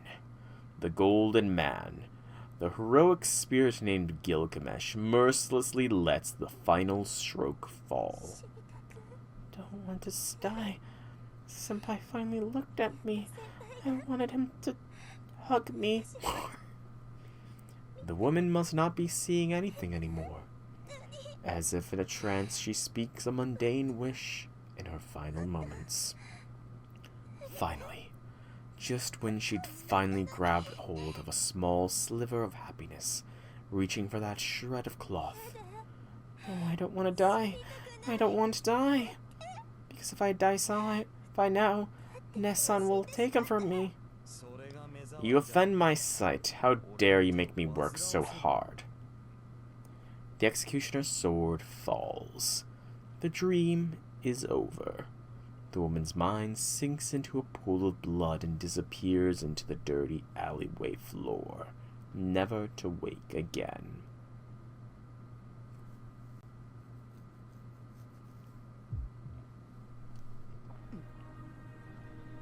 By the time he turns around, it's too late. You've already grown this far! It consumes him from his feet. There's no escape, because he's already... Oh. That was Sakura there. It takes a while longer than usual. I think her sprite was, like, missing a leg initially. It hurts. I don't have much, so I can't heal. She starts walking. Her stomach is growling. The only thought that drives her is hunger. Even the king of heroes worth hundreds of thousands of souls isn't enough to sate her. Not enough. This isn't enough. She cries out as if in a fever dream. But this is no dream. It's the first time she goes to the breeding cage on her own. Interlude out. Well, Gil, I mean, give him props, he tried, but he waited for too long. And that is the end of day 12. Yeah, to be fair, I'm pretty sure Nasu has said that if Gil actually believed the visions that his clairvoyance gave him, he would never lose, but because he sees visions of himself losing, and because he is the epitome of pride, he doesn't think they're going to happen, so he's going to lose. Pride is definitely Gil's greatest sin, and it is the greatest of all of the sins, but that was day 12. Gil went down, though he... Honestly, you know, he should have got it. Like, he took off the head. They didn't show that in the movie. Like, obviously, they could not show that kind of scene in the movie, but it sounds like Gil legitimately brutalized Sakura there. And yet she lived. I honestly don't know how she was able to survive that. Like, even from a regeneration even from a fate-verse standpoint, it sounds like what Gil did should have been enough to murk anybody. Like, maybe the true ancestors would be able to survive, but you need to have an insane level of regeneration to just tank that kind of stuff. So that's not something that is ever really emphasized, I feel like, in the movie. And I gotta wonder, though, is a part of the regeneration the fact that she has Saber inside of her, and she's been consuming Shiro's magical energy, which has Avalon, which, per Fate lore, if Saber has Avalon, then she can pretty much regenerate from anything. So, because Sakura has been consuming Shiro's Avalon-enhanced magical energy and has Saber as a catalyst, her regeneration factor is so high. Maybe? I don't know. I mean, there's also this one would be a slight stretch, but, like, if she can take that little bit of aspect from Saber, then who's to say she can't take, like, some of the, like, 9 lives, or the labors of Heracles' extra lives from Heracles? I don't know. This is pure speculation at this point. Honestly, don't know, and, yeah, no save files. I never saved at that decision point. Gosh darn it. I didn't save at the decision point on day 12.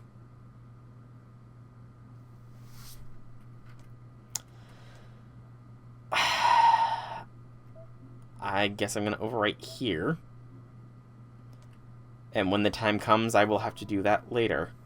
But, yeah, that was day 12. Another short day here.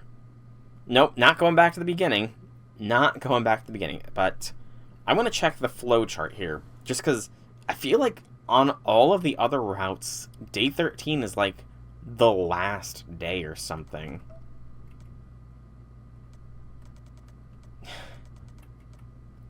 We're on day 13, and it's trying to say it's day 13, but it's day 12 on the Fate route. Like, that right there is so annoying. Like, on Fate route it's saying is day 12, but on the other 2 routes, it's day 13. Okay, so day 13 has that. Day 14... Okay, no, it goes to day 16 in the Unloaded Blade Works. And in Fate. Yes, it's the 12th of February. Okay, so there's still a few days. So day 16 is when things sort of come to a head generally. So we're getting close. 13, 14, 15, 16. 4 more in-game days until we reach the standard endpoint. I feel like there's still a lot, though. Like, a lot still to go, but who knows? I certainly don't. I do think, though, that this is going to have to be where I call today's stream. Yep, the game starts on the 31st, but the day system is a little wonky. Oh, that's what I wanted to check, actually. Was this a bad...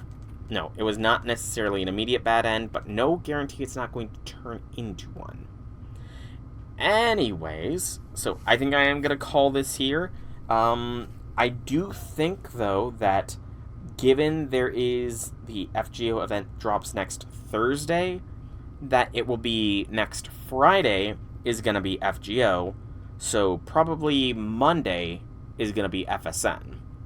And then probably... I haven't decided if it's going to be Tuesday or Wednesday next week for Pokemon yet. I might do Tuesday just to sort of get into the habit of it, because after next week, the following week, the first week of December, is going to be the first week of classes for my last semester, and the classes are at 7 to 8 on Wednesday, and then 10 p.m. to 11 p.m. on Thursday, so I might actually do Thursday streams. I would just have to very much watch my time, because I would not be able to go till 10 p.m. But I will figure out my schedule in the future. For now, though, I've been Soulrack Dragon. I hope you've all enjoyed today's stream. If you have, leave me some feedback in whichever way you so see fit. If you want to check out more by me, be sure to check out the channel here on Twitch or YouTube. Same name, same games. There is plenty of content for you to enjoy. And if you are watching this on YouTube, please be sure to like this video. Comment down below if you have anything to say at all. Subscribe to the channel. It helps out. It just takes a quick little press of a button, and it will let you know when new vids come out. And if you do want to catch me live, you can always check the description down below where there are links to the Twitch and Discord where you can follow or join to get those notifications. But for now, once more, thank you all so much for coming out. I hope you enjoyed. Have a fantastic evening, everybody.